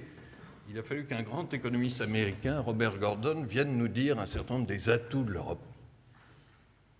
Vous avez noté, il y a eu 3 minutes, je pense qu'on a tous trouvé relativement agréable. Alors, sortir de l'autoflagellation, qui est vraiment notre génie national actuellement, ça ne veut pas dire plonger dans la complaisance. Il faut qu'on se réveille, je crois qu'on l'a dit assez fortement. Mais c'est ça pour nourrir la confiance. On a des forces, on a des atouts, reconnaissons-les aussi. Si j'osais, je dirais là-dessus, soyons un peu plus américains, un peu plus positifs dans notre psychologie. Et puis deuxièmement, sortons de la zizanie et de la division. Il y a une lecture que je me suis permis de recommander beaucoup ces dernières semaines, c'est un album d'Astérix de 1970. Je fais hélas partie d'une génération qui a pu le lire en temps et en heure. Astérix, c'est la zizanie. Si vous voulez comprendre ce qui se passe aujourd'hui en France, et peut-être en partie en Europe, il faut lire Astérix et la zizanie et le rôle néfaste de Tullius Detritus.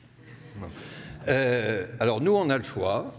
Soit on reste dans le syndrome d'Astérix et la zizanie, soit on retrouve l'unité olympique. Et voilà, c'est une des raisons qui fondent ma volonté d'action pour l'Europe. Il y a 3 mois, je ne vous parle pas de 3 siècles, nous, Français, nous avons su nous réunir pour étonner le monde. Merci.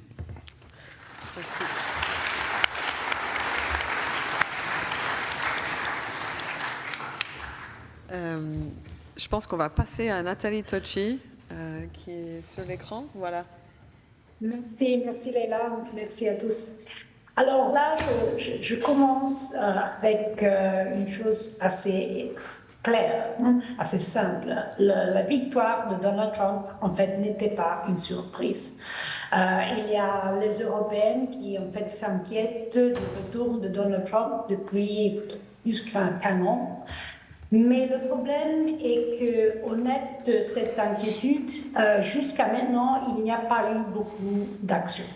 Donc maintenant, Trump a gagné, donc la question se pose, qu'est-ce on peut faire? Alors, en théorie, cette deuxième mandat de Trump devrait galvaniser l'Europe vers une action commune, et on a en fait parlé de ça. Et c'est aussi vrai de dire que la première fois, c'est-à-dire le 2016, il y a eu cet effet-là de unification de l'Europe. C'est aussi vrai qu'en ce moment-là, il y avait un leader très clair en Europe, la chancelière allemande Angela Merkel, qui en fait était considérée non seulement comme le leader incontesté de l'Europe, mais aussi un pilier du multilatéralisme à niveau global. Alors, c'est vrai qu'il y a effectivement aujourd'hui des policies où cette inquiétude, cette anxiété européenne peut se transformer dans une unité et une action commune. Je pense par exemple à le dossier du commerce international.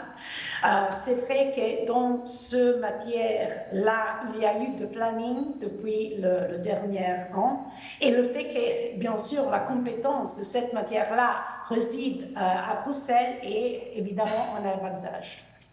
Mais il faut aussi dire qu'il ne sera pas tellement facile de tenir la ligne, à la fois parce qu'en fait l'Union européenne maintenant est beaucoup plus dépendante des États-Unis, tant pour la défense qu'en pour l'énergie, et ça évidemment peut être et probablement sera utilisé par Trump comme une arme contre nous. Mais c'est aussi parce que c'est évident qu'aucun pays comme l'Allemagne, la France, l'Italie, les Pays-Bas sont beaucoup plus exposés qu'autres au commerce international, et donc sont évidemment plus susceptibles politiquement de céder à Washington. De plus, on ajoute qu'en fait, il y a une Europe qui est aussi dans une quasi-guerre commerciale avec la Chine. Donc, il serait encore plus difficile de soutenir un conflit économique sur 2 fronts avec les États-Unis et la Chine aussi. Mais bon, sur le dossier économique, le commerce international, on peut dire qu'au moins, il y a un sort de plan et il y a une compétence pour le mettre en œuvre.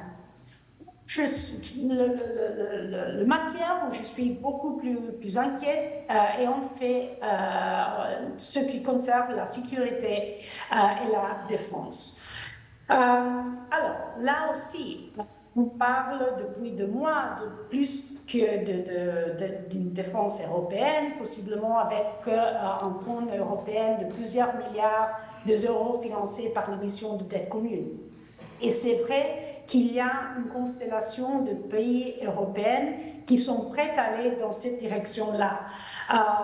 Et c'est intéressant parce que c'est différent, cette matière de défense à autre matière économique, parce que là, il y a en fait une convergence entre le membre de l'Union du Nord et de l'Est. Ils se sont évidemment plus menacés par la Russie et avec une convergence avec les pays plus occidentaux et méridionaux qui sont favorables en général à plus de dépenses à niveau européen. Alors là, on peut s'imaginer que la victoire de Trump pourrait faire pencher les balances en faveur de ce pays-là, poussant des autres pays plus réticents comme l'Allemagne ou les Pays-Bas en cette direction. C'est aussi possible, je peux m'imaginer, qu'en fait, les idées qui jusqu'à maintenant ont été assez vagues pour un pacte de sécurité entre l'Union européenne et le Royaume-Uni puissent s'être élevées à un niveau d'ambition beaucoup plus haute que jusqu'à maintenant. Mais en fait, tout ça pourrait en fait, et ça c'est ma peur, pourrait ne jamais se concrétiser car Trump 2.0 en fait représente un défi beaucoup plus grand pour l'Europe qu'est dans sa première incarnation.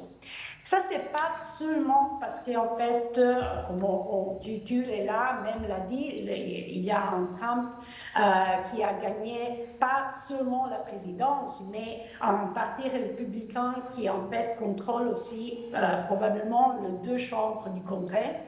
Et c'est un parti républicain qui a une cohérence, une cohésion idéologique beaucoup plus forte qu'elle avait dans le 2016.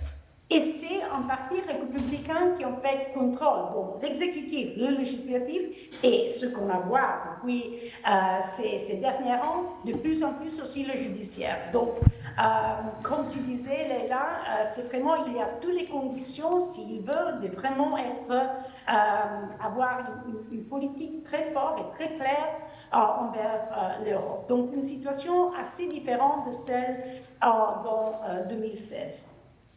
Donc, si Trump est déterminé à mener une guerre économique, se désengager de la sécurité du continent et jouer surtout à diviser l'Europe, il est beaucoup plus facile pour lui de le faire aujourd'hui qu'en passé. Et c'est évident que le domaine où tout ça risque vraiment d'exploser, c'est l'Ukraine. Bon, au-delà de ce qu'on pourrait se passer sur le champ de bataille en cas de désengagement militaire américain, pour moi, la vraie question sur l'Ukraine est en fait une question politique. Il est en fait probable qu'il y aura le pays d'Europe du Nord et de l'Est dont la propre sécurité est vraiment en jeu, qui chercherait de résister à la pousse de Trump pour la reddition de l'Ukraine. Et peut-être des autres pays comme la France et le Royaume-Uni qui en fait feraient la même chose. Mais je ne suis pas du tout sûre de ce qui ferait l'Allemagne et je suis assez sûre qu'en fait l'Italie va céder complètement. Donc j'ai vraiment mal à imaginer que Berlin ou Rome ne céderont pas aux sirènes de la reddition, masquée évidemment avec le langage de la paix, sur l'Ukraine. Et donc, c'est assez probable sur ces dossiers-là, qui évidemment, c'est vraiment stratégique, qu'en fait, Orbán ne sera plus tellement isolé en Europe comme il a été dans ces derniers 2 ans et demi. Bon, ce que je dis, c'est vraiment que je crois que la vraie menace pour l'Europe, c'est pas Trump, c'est une Europe divisée par Trump qui évidemment représente un énorme cadeau pour Poutine. Et ça m'amène à mon dernier point là, qui en fait pour moi c'est le plus important de tout. Ici, il concerne en fait la démocratie. En États-Unis, mais surtout pour nous ici en Europe. C'est évident que le retour de Trump pourrait inaugurer ce que j'appelle l'urbanisation de l'Europe. pas seulement en matière de politique étrangère, mais aussi sur le plan intérieur. Mon propre pays, l'Italie, est évidemment à risque. Si nos démocraties étaient des démocraties fortes, et nos dirigeants, en ce moment-là, étaient des dirigeants courageux et clairvoyants, alors là, je peux m'imaginer aussi que le retour de Trump pourrait même être une bénédiction déguisée.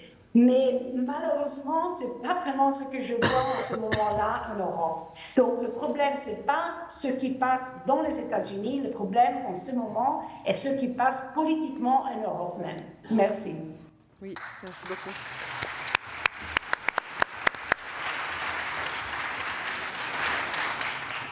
Oui, merci Nathalie, c'était super intéressant. Juste pour un truc qui rejoint ce que vous dites sur l'urbanisation de l'Europe, c'est qu'apparemment, il y a un vieux cliché aux États-Unis que le président dit « Who do I have to call when I want to speak to Europe ?» Qui est-ce que j'appelle quand je veux parler à l'Europe? Et apparemment, dernièrement, Viktor Orban disait « Si c'est Trump, c'est moi qui l'appelle pour parler à l'Europe. » On verra bien si c'est vrai, mais bon, ça vous donne un peu l'air du temps.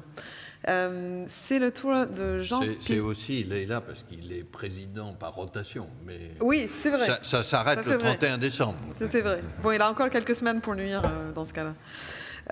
C'est à Jean Pisani-Ferry de prendre la parole. Merci, je vais essayer d'aller vite parce que je suis d'accord avec beaucoup de choses qui ont été dites, en particulier ce que vient de dire Nathalie. Moi, je voudrais repartir de ce que Trump a dit qu'il ferait. Et regarder quelles vont être les conséquences. Alors, je pense qu'on peut, je suis d'accord là-dessus aussi avec Nathalie, il est beaucoup plus préparé qu'il n'était en 2016, où il ne s'attendait pas à gagner.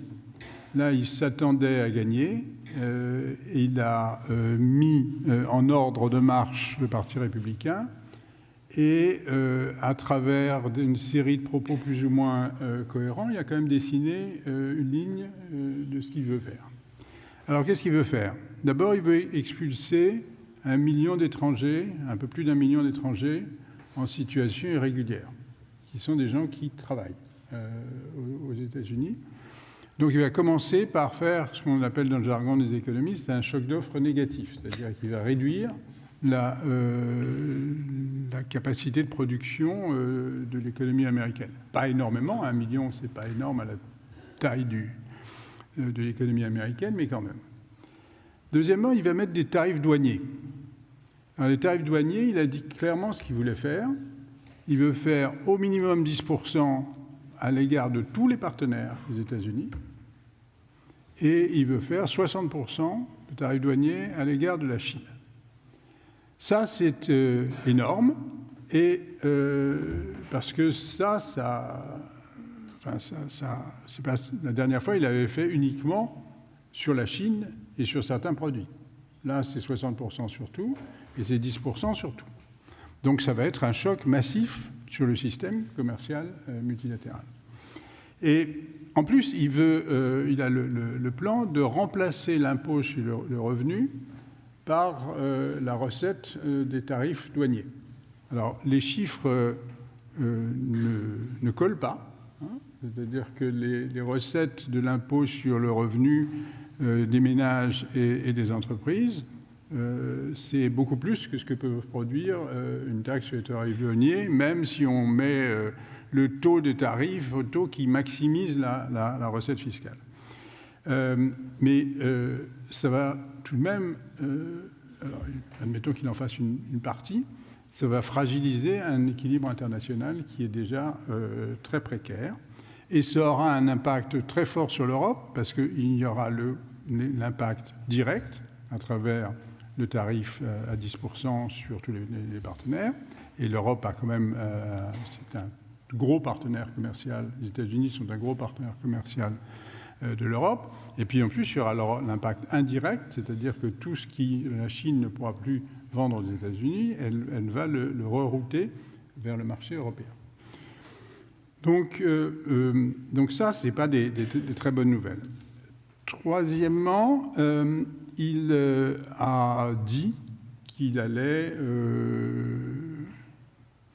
je ne sais pas quelle expression exacte, mais enfin qu'il allait avoir des conversations avec le président de la Réserve fédérale dans laquelle il pourrait lui dire ce qu'il ferait s'il était à sa place. Il n'y croit pas trop dans l'indépendance de. Il ne croit pas trop dans l'indépendance. Il croit pas trop dans l'indépendance. Il se garde de l'attaquer de front, mais enfin il l'attaque indirectement. Et dans le même temps, il va donc faire une politique budgétaire qui conduira à un déséquilibre massif sur la base d'une situation dans laquelle les finances publiques américaines sont déjà très gravement déséquilibrées. C'est bien plus que la situation française, si on veut un point de référence. Et donc il va créer de l'instabilité économique.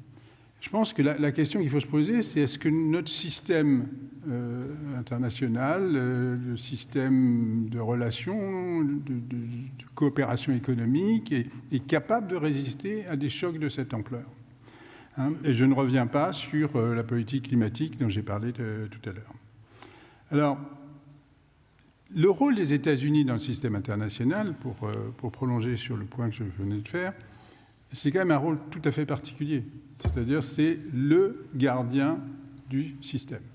Hein, c'est un système multilatéral qui est en principe équilibré dans les droits et devoirs entre tous les pays, sauf qu'il y a une réalité, dont Trump est tout à fait conscient, c'est que les États-Unis, le dollar est une monnaie de réserve, c'est la monnaie de réserve du système. Et donc, de ce point de vue-là, en principe, c'est un équilibre des droits et des devoirs. Hein. La manière dont on analyse ça, c'est de dire qu'il y a un équilibre, il y a un privilège exorbitant, qui est le fait qu'on puisse s'endetter sans trop de douleur, parce que les autres pays sont obligés d'accumuler en fait des avoirs dans la monnaie de réserve. Et aussi, il y a des devoirs exorbitants. Et les devoirs exorbitants, c'est que dans une situation de stress, eh bien, on est amené à jouer le rôle de pompier. Et ça, on a vu que ce qui s'est passé en 2008, la Réserve fédérale a joué ce rôle de pompier, les États-Unis l'ont joué, et on a vu ce qui se passait quand ils ne le jouaient pas, c'est-à-dire dans la crise des années 30, hein, lorsque les Britanniques n'étaient pas en état de le faire, les Américains n'avaient pas la volonté de le faire. Donc, les devoirs, c'est de fournir de la liquidité aux partenaires lorsqu'ils en ont besoin et de maintenir ces marchés ouverts pour faire en sorte qu'on ne crée pas une situation de déséquilibre dans l'économie mondiale. Et ça les États-Unis aujourd'hui, et je dis les États-Unis à dessein, c'est pas Trump, les États-Unis de manière générale ne veulent plus de ce contrat. Ils ne veulent plus jouer ce rôle dans l'économie mondiale. Donc avec Harris, on aurait une version amoindrie. Avec Trump, on va avoir une version agressive. Qu'est-ce qu'il faut faire contre cette situation dans laquelle on va avoir une politique assez incohérente, ou même très incohérente aux États-Unis, dans laquelle ils veulent conserver le statut du dollar comme monnaie de réserve, mais ils ne sont pas prêts à endosser, ou Trump n'est pas prêt à endosser les conséquences. Donc, je reviens sur le débat, la division. Hein. Trump va chercher à diviser les pays européens, ça c'est certain. Je pense que l'Union européenne doit absolument renforcer sa sécurité économique. Elle a conçu sa sécurité économique, sa politique de sécurité économique essentiellement à l'égard de la Chine, à l'égard de la Russie, à l'égard d'un certain nombre de pays hostiles. Aujourd'hui, elle doit considérer que les États-Unis ne font plus partie des amis. Ils ne font pas plus partie des amis sûrs, en tout cas. Et donc, il faut qu'elle renforce sa sécurité économique également à l'égard des États-Unis.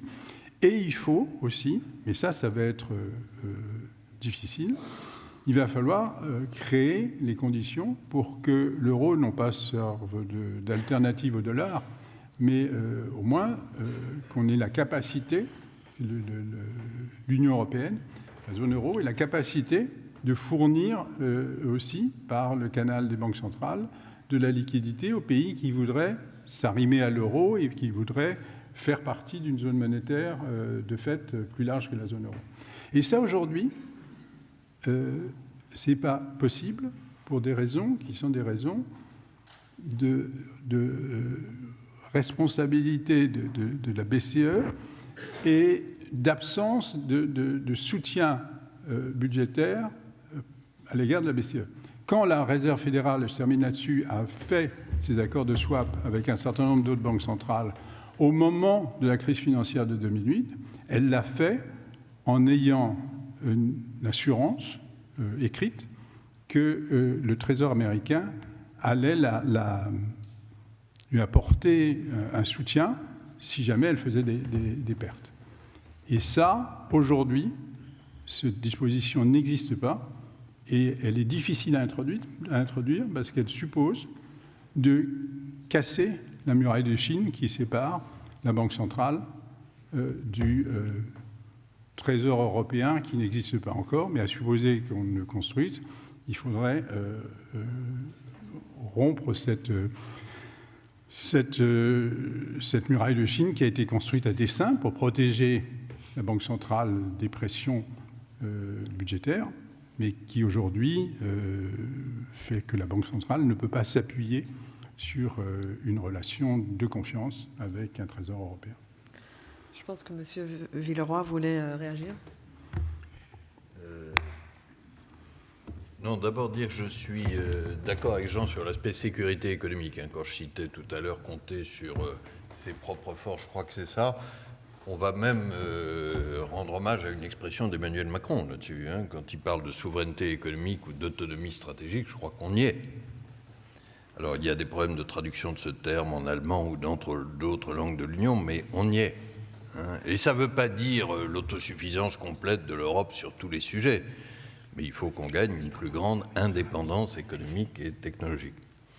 Sur les aspects plus monétaires, d'abord je vais demander la permission pour les journalistes qui sont là d'avoir une phrase off the record. Mais à propos de l'indépendance, l'indépendance c'est fait pour servir dans ces moments-là. Ce que je crois comprendre de nos collègues américains, c'est qu'ils sont décidés à s'en servir. Fin de la phrase off. Sur les accords de swap que tu as cités, la BCE a aujourd'hui un certain nombre d'accords de swap avec des pays, en nombre relativement limité, mais effectivement des pays proches de la zone euro. Si nous voulons développer le rôle international de l'euro, et je crois que ça doit faire partie de l'agenda, au passage, ça ne faisait pas partie des objectifs initiaux du traité de Maastricht, un peu étrangement. Développer ces accords de swap est un des leviers, je crois qu'il y en a pas mal d'autres, y compris promouvoir le rôle de l'euro comme monnaie de facturation, etc. Mais je crois que c'est effectivement un élément qui peut arriver à l'agenda. L'idéal serait d'avoir in fine cette garantie budgétaire d'un trésor européen que tu cites, mais il y a quand même beaucoup de choses qu'on peut faire, y compris des accords de swap, sans l'avoir encore. Peut-être dernière considération, dans notre malheur, dans tout ça, heureusement qu'on a l'euro. Imaginez dans ce désordre monétaire une situation où on n'est pas la Banque centrale européenne et un euro qui est aujourd'hui soutenu par les 3/4 des citoyens européens et reconnu sur la scène mondiale. Je crois que là, on serait encore plus loin de l'autonomie stratégique.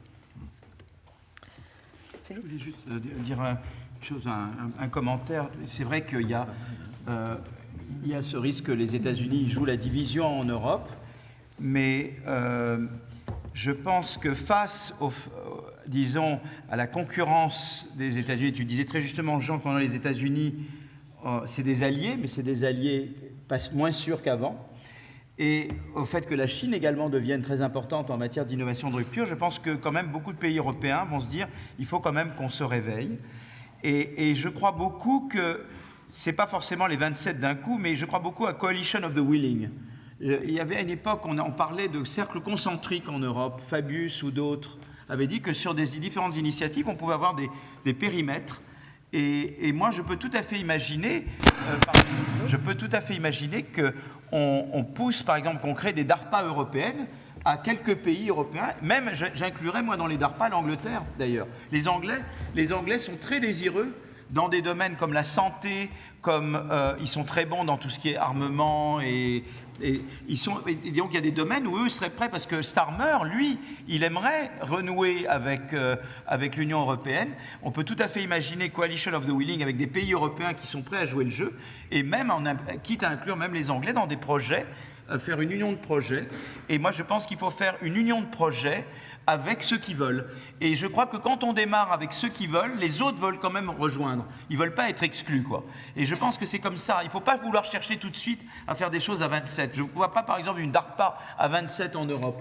La European Innovation Council, c'est exactement une tentative à 27 qui en fait, n'a pas marché.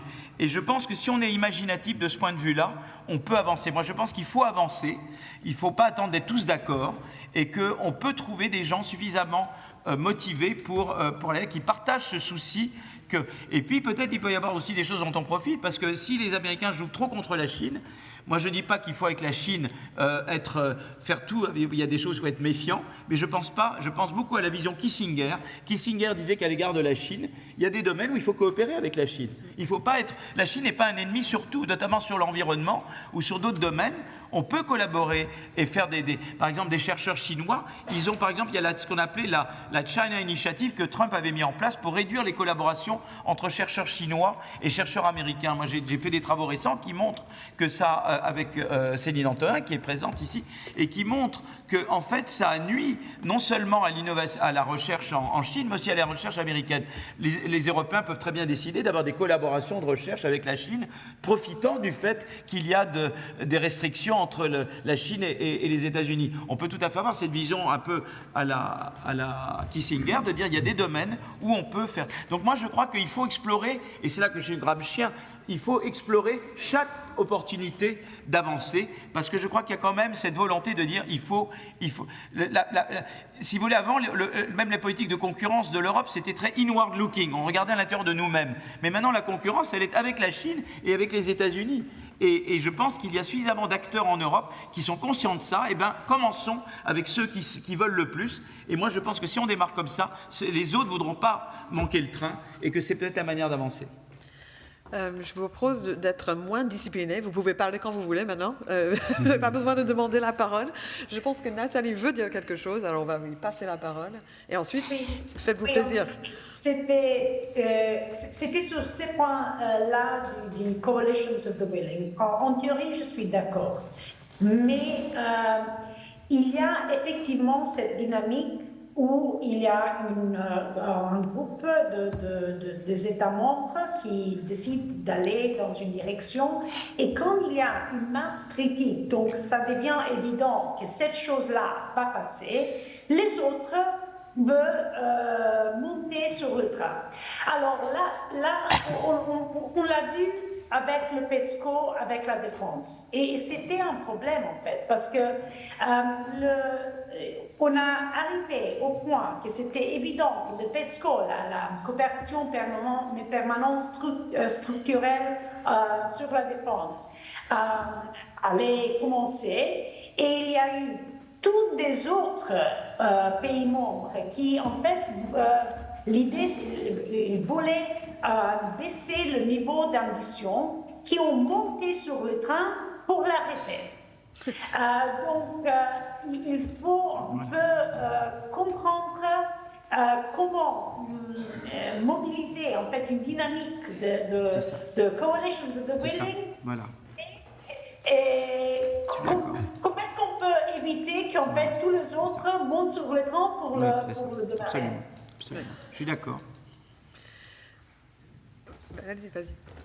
Je voudrais revenir une seconde sur la question monétaire, qui est un peu technique, mais je pense qu'il faut se préparer à une situation dans laquelle la Russie cherche à déstabiliser sur le plan monétaire certains pays, que ce soit des pays de l'Union, comme la Bulgarie, ou que ce soit des pays du Balkan, qui ne sont pas aujourd'hui dans l'Union et qui n'ont pas la possibilité d'entrer dans la zone euro, même s'ils sont en fait, ils ont fait de l'euroisation unilatérale pour certains d'entre eux. Et ça veut dire en fait qu'il faut avoir une conception assez différente en fait de l'intégration monétaire. C'est-à-dire, c'est pas par hasard si les 3 pays baltes sont dans la zone euro. C'est aussi pour des raisons géostratégiques, c'est-à-dire qu'ils considèrent que leur sécurité est mieux assurée s'ils sont dans la zone euro que s'ils n'y sont pas. Il va falloir qu'on se pose la question de savoir comment on fait vis-à-vis des pays qui risquent d'être déstabilisés par des initiatives russes et qui n'ont pas, pour des raisons de convergence ou autres, qui n'ont pas aujourd'hui la capacité d'entrer dans la zone euro. Moi, j'aurais une question pour Robert, si je peux. Yes. Allez-y, allez-y. Oh, okay. Let me go into a little bit more of the implications of Trump. We've heard about the serious dangers to the world economic system of imposition of 10% tariffs on everyone. That, of course, is going to especially hurt Canada and Mexico, and the 60% proposed tariffs on China. Now, it is a truism in macroeconomics that when you put on tariffs, you don't affect the trade balance because that all depends on the balance of saving and investment in the domestic economy. Now, what is he going to do to the balance of saving and investment? He's going to cut taxes and reduce the government saving, i.e. raise the government deficit. That is going to put upward pressure on the exchange rate. He's going to, by raising government spending and by putting on these tariffs, he's going to create inflation. And so both the government deficits and the inflation, he's going to put pressure on the central bank to raise interest rates, which he's not going to want. So we have the inflation and the higher interest rates, which are going to slow down the American economy, and he's not going to like that either. So he may actually double down and make things worse as the consequences of these very anti-productive, anti-stabilization actions take place. Of less concern for Europe, but of more concern for the United States, is his possible movement toward what he claimed would be dictatorship on day one. He has talked about draining the swamp. He has Elon Musk, the founder of Tesla, as his arch lieutenant on reducing the size of the federal bureaucracy and replacing decades-long civil servants with loyalists who will bow to Trump and do anything he says, including possibly getting rid of the Department of Education, getting rid of federal subsidies to education, he tried to kill the Obamacare national health system. He's now going to have control of Congress. He's not going to have John McCain there to stop him, as occurred in 2018. So in terms of social policy, the United States is going to go straight backwards. There's going to be less aid for poor people. There's going to be no new possibilities of moving closer to the European welfare system. There's going to be a complete change in the Department of Justice.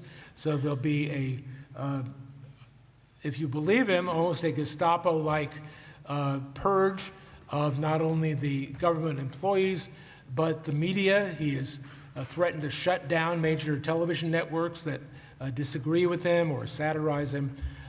And so something that Europe doesn't have to worry about, at least yet, we may be entering a movement toward a totalitarian regime. A number of Trump's opponents have accused him of being a fascist. His own vice president 8 years ago called him a new Hitler, and we don't know how far he's going to go on that. We don't know how much of that is bluster and threats and how much time he's going to have to do all these things while he's busy with tariffs. He's busy with deporting illegal immigrants. He's worried about the trade deficit that he himself is going to cause. He's worried about the slowdown in the American economy that he himself is going to cause.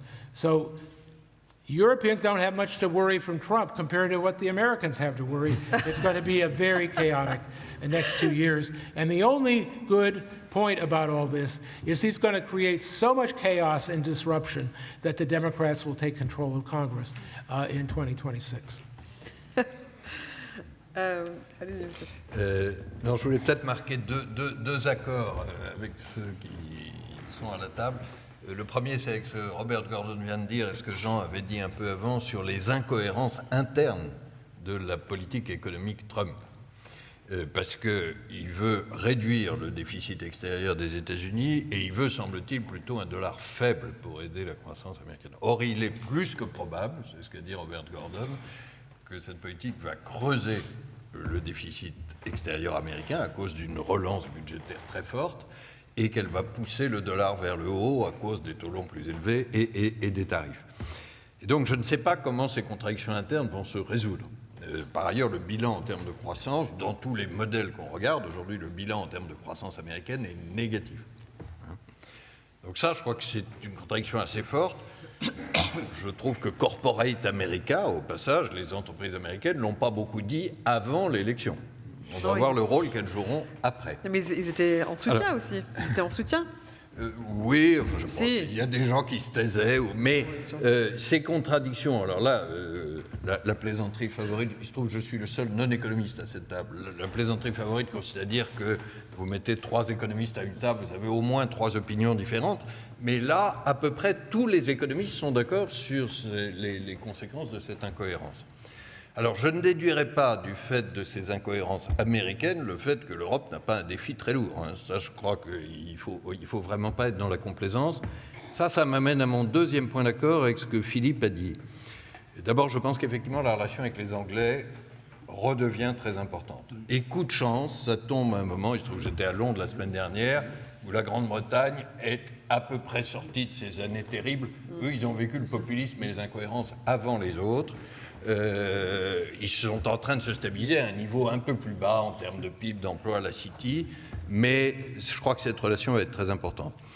Et je prolonge juste ce que tu as dit sur la coalition of the willing, et je rebondis aussi sur Nathalie. C'est vrai que jusqu'à présent, nous n'avons pas de mécanisme institutionnel qui la fasse fonctionner dans le cadre européen. Ça s'appelait la coopération renforcée, ça ne marche pas.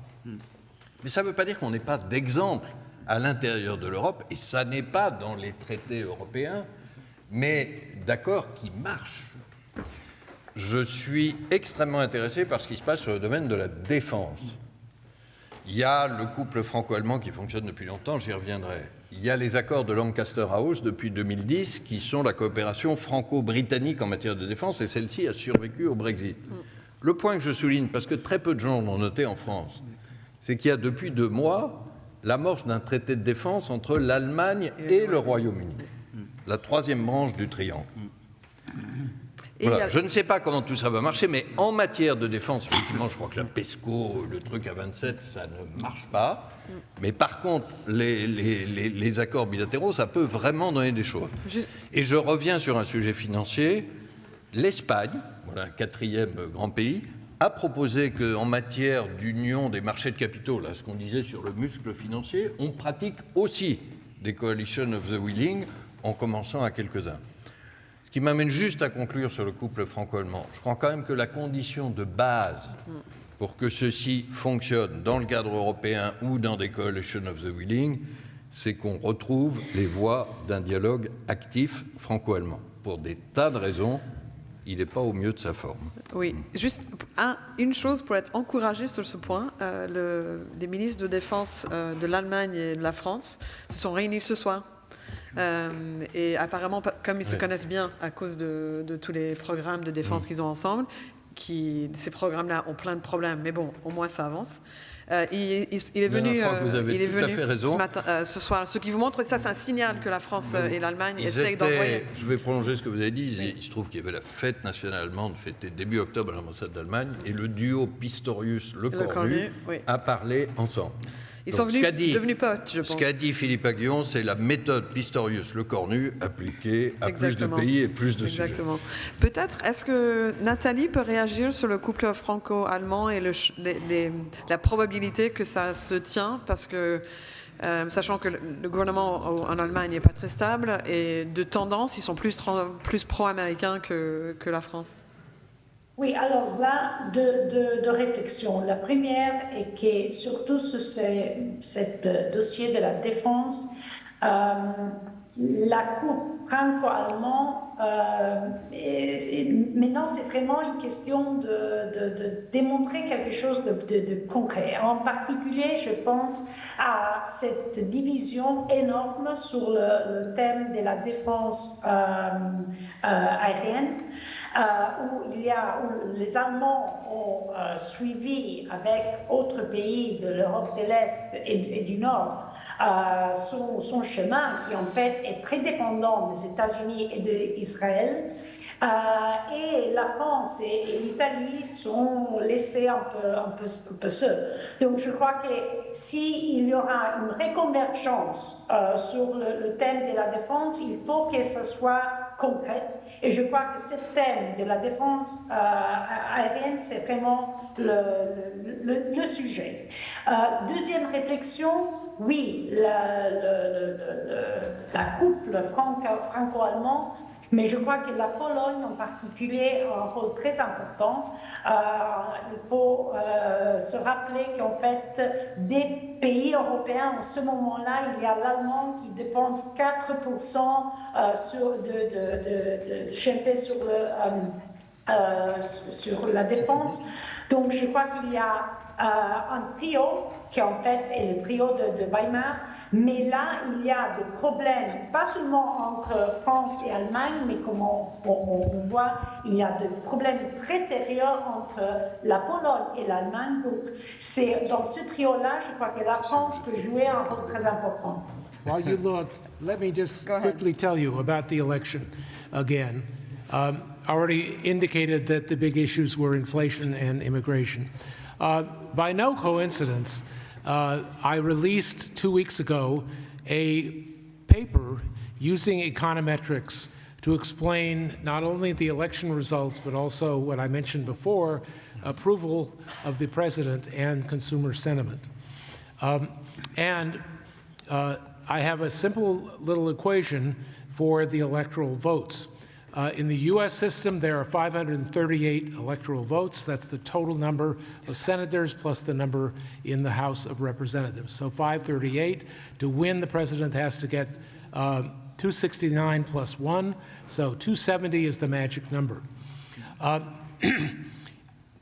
In trying to explain all the presidential election outcomes in electoral votes back to 1956, all those different presidents, 17 different elections, I have a simple equation that says that the electoral votes depend on presidential approval ratings, the growth rate of GDP in the year before the election, and the difference between inflation over the last 4 years compared to the previous 4 years. And that simple equation predicts accurately the winner of 15 out of the last 17 elections. And lo and behold, it predicted that Kamala Harris would get not 271 electoral votes, but would get 183.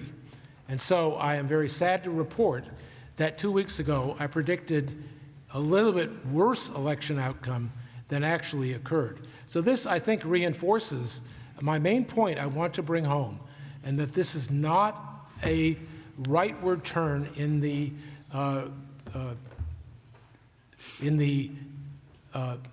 primitivism, prejudice, anti-black, anti-woman, reactionary forces in the United States. It's something that was pretty easily predicted by the unpopularity of our president, which in turn is unpopular due to these two big I's, immigration and inflation. Bon, il y a cette conclusion optimiste de M. Gordon. Oui, du point de vue américain, encore une fois, la position de Trump est parfaitement compréhensible. C'est-à-dire c'est un pays qui est riche en ressources fossiles. La catastrophe, c'est pour le climat. Et le climat, il s'en fiche complètement. Et non seulement il s'en fiche complètement, mais il a répété, il est allé répétant pendant la campagne que le climat bataille pour le climat était une très mauvaise idée. Donc je pense que effectivement, on a sauvé l'Europe, l'Union européenne a sauvé l'accord de Paris en le maintenant en vie pendant la première présidence Trump, après le retrait de Trump.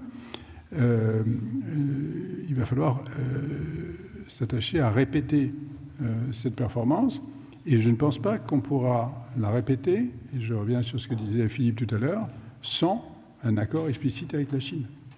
Parce que les États-Unis ne sont plus là.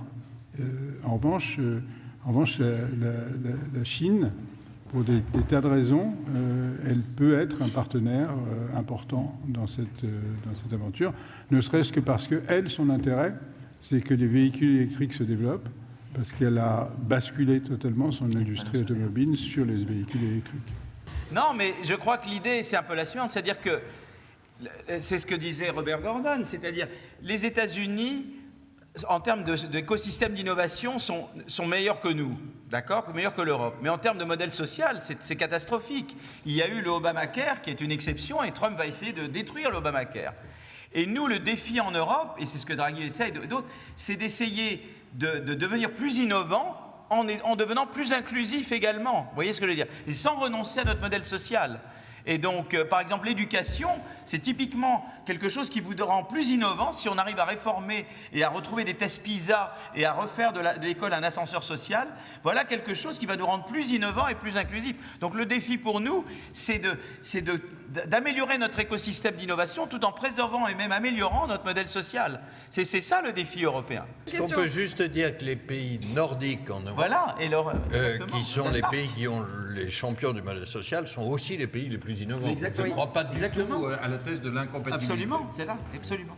Il se trouve que la BCE a été pionnière en 2021 pour un programme que vous pouvez regarder dans tout ce qu'on a communiqué depuis 2021, dans la revue stratégique qu'on a fait avec Christine Lagarde, pour verdir la politique monétaire. Et que la Banque de France, modestement, a créé à Paris, en 2017, un réseau qui s'appelle NGFS, Network for Greening the Financial System, pour verdir le système financier.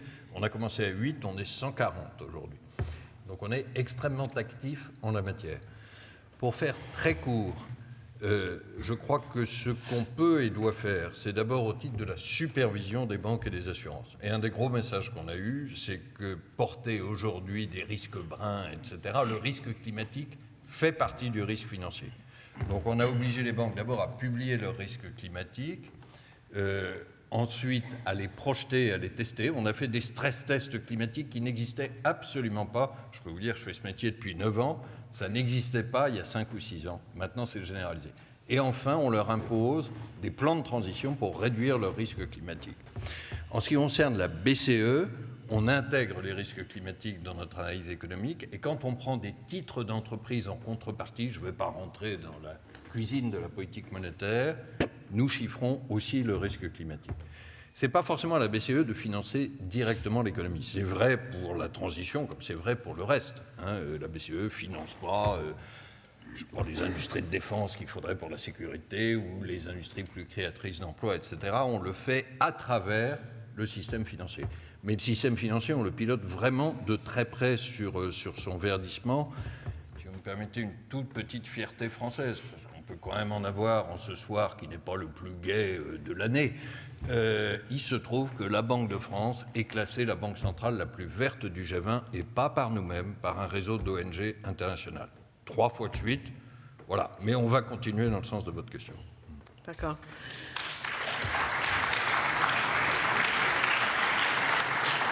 Bon, merci à tous. Merci d'être venus et j'espère que c'était intéressant comme échange. Merci.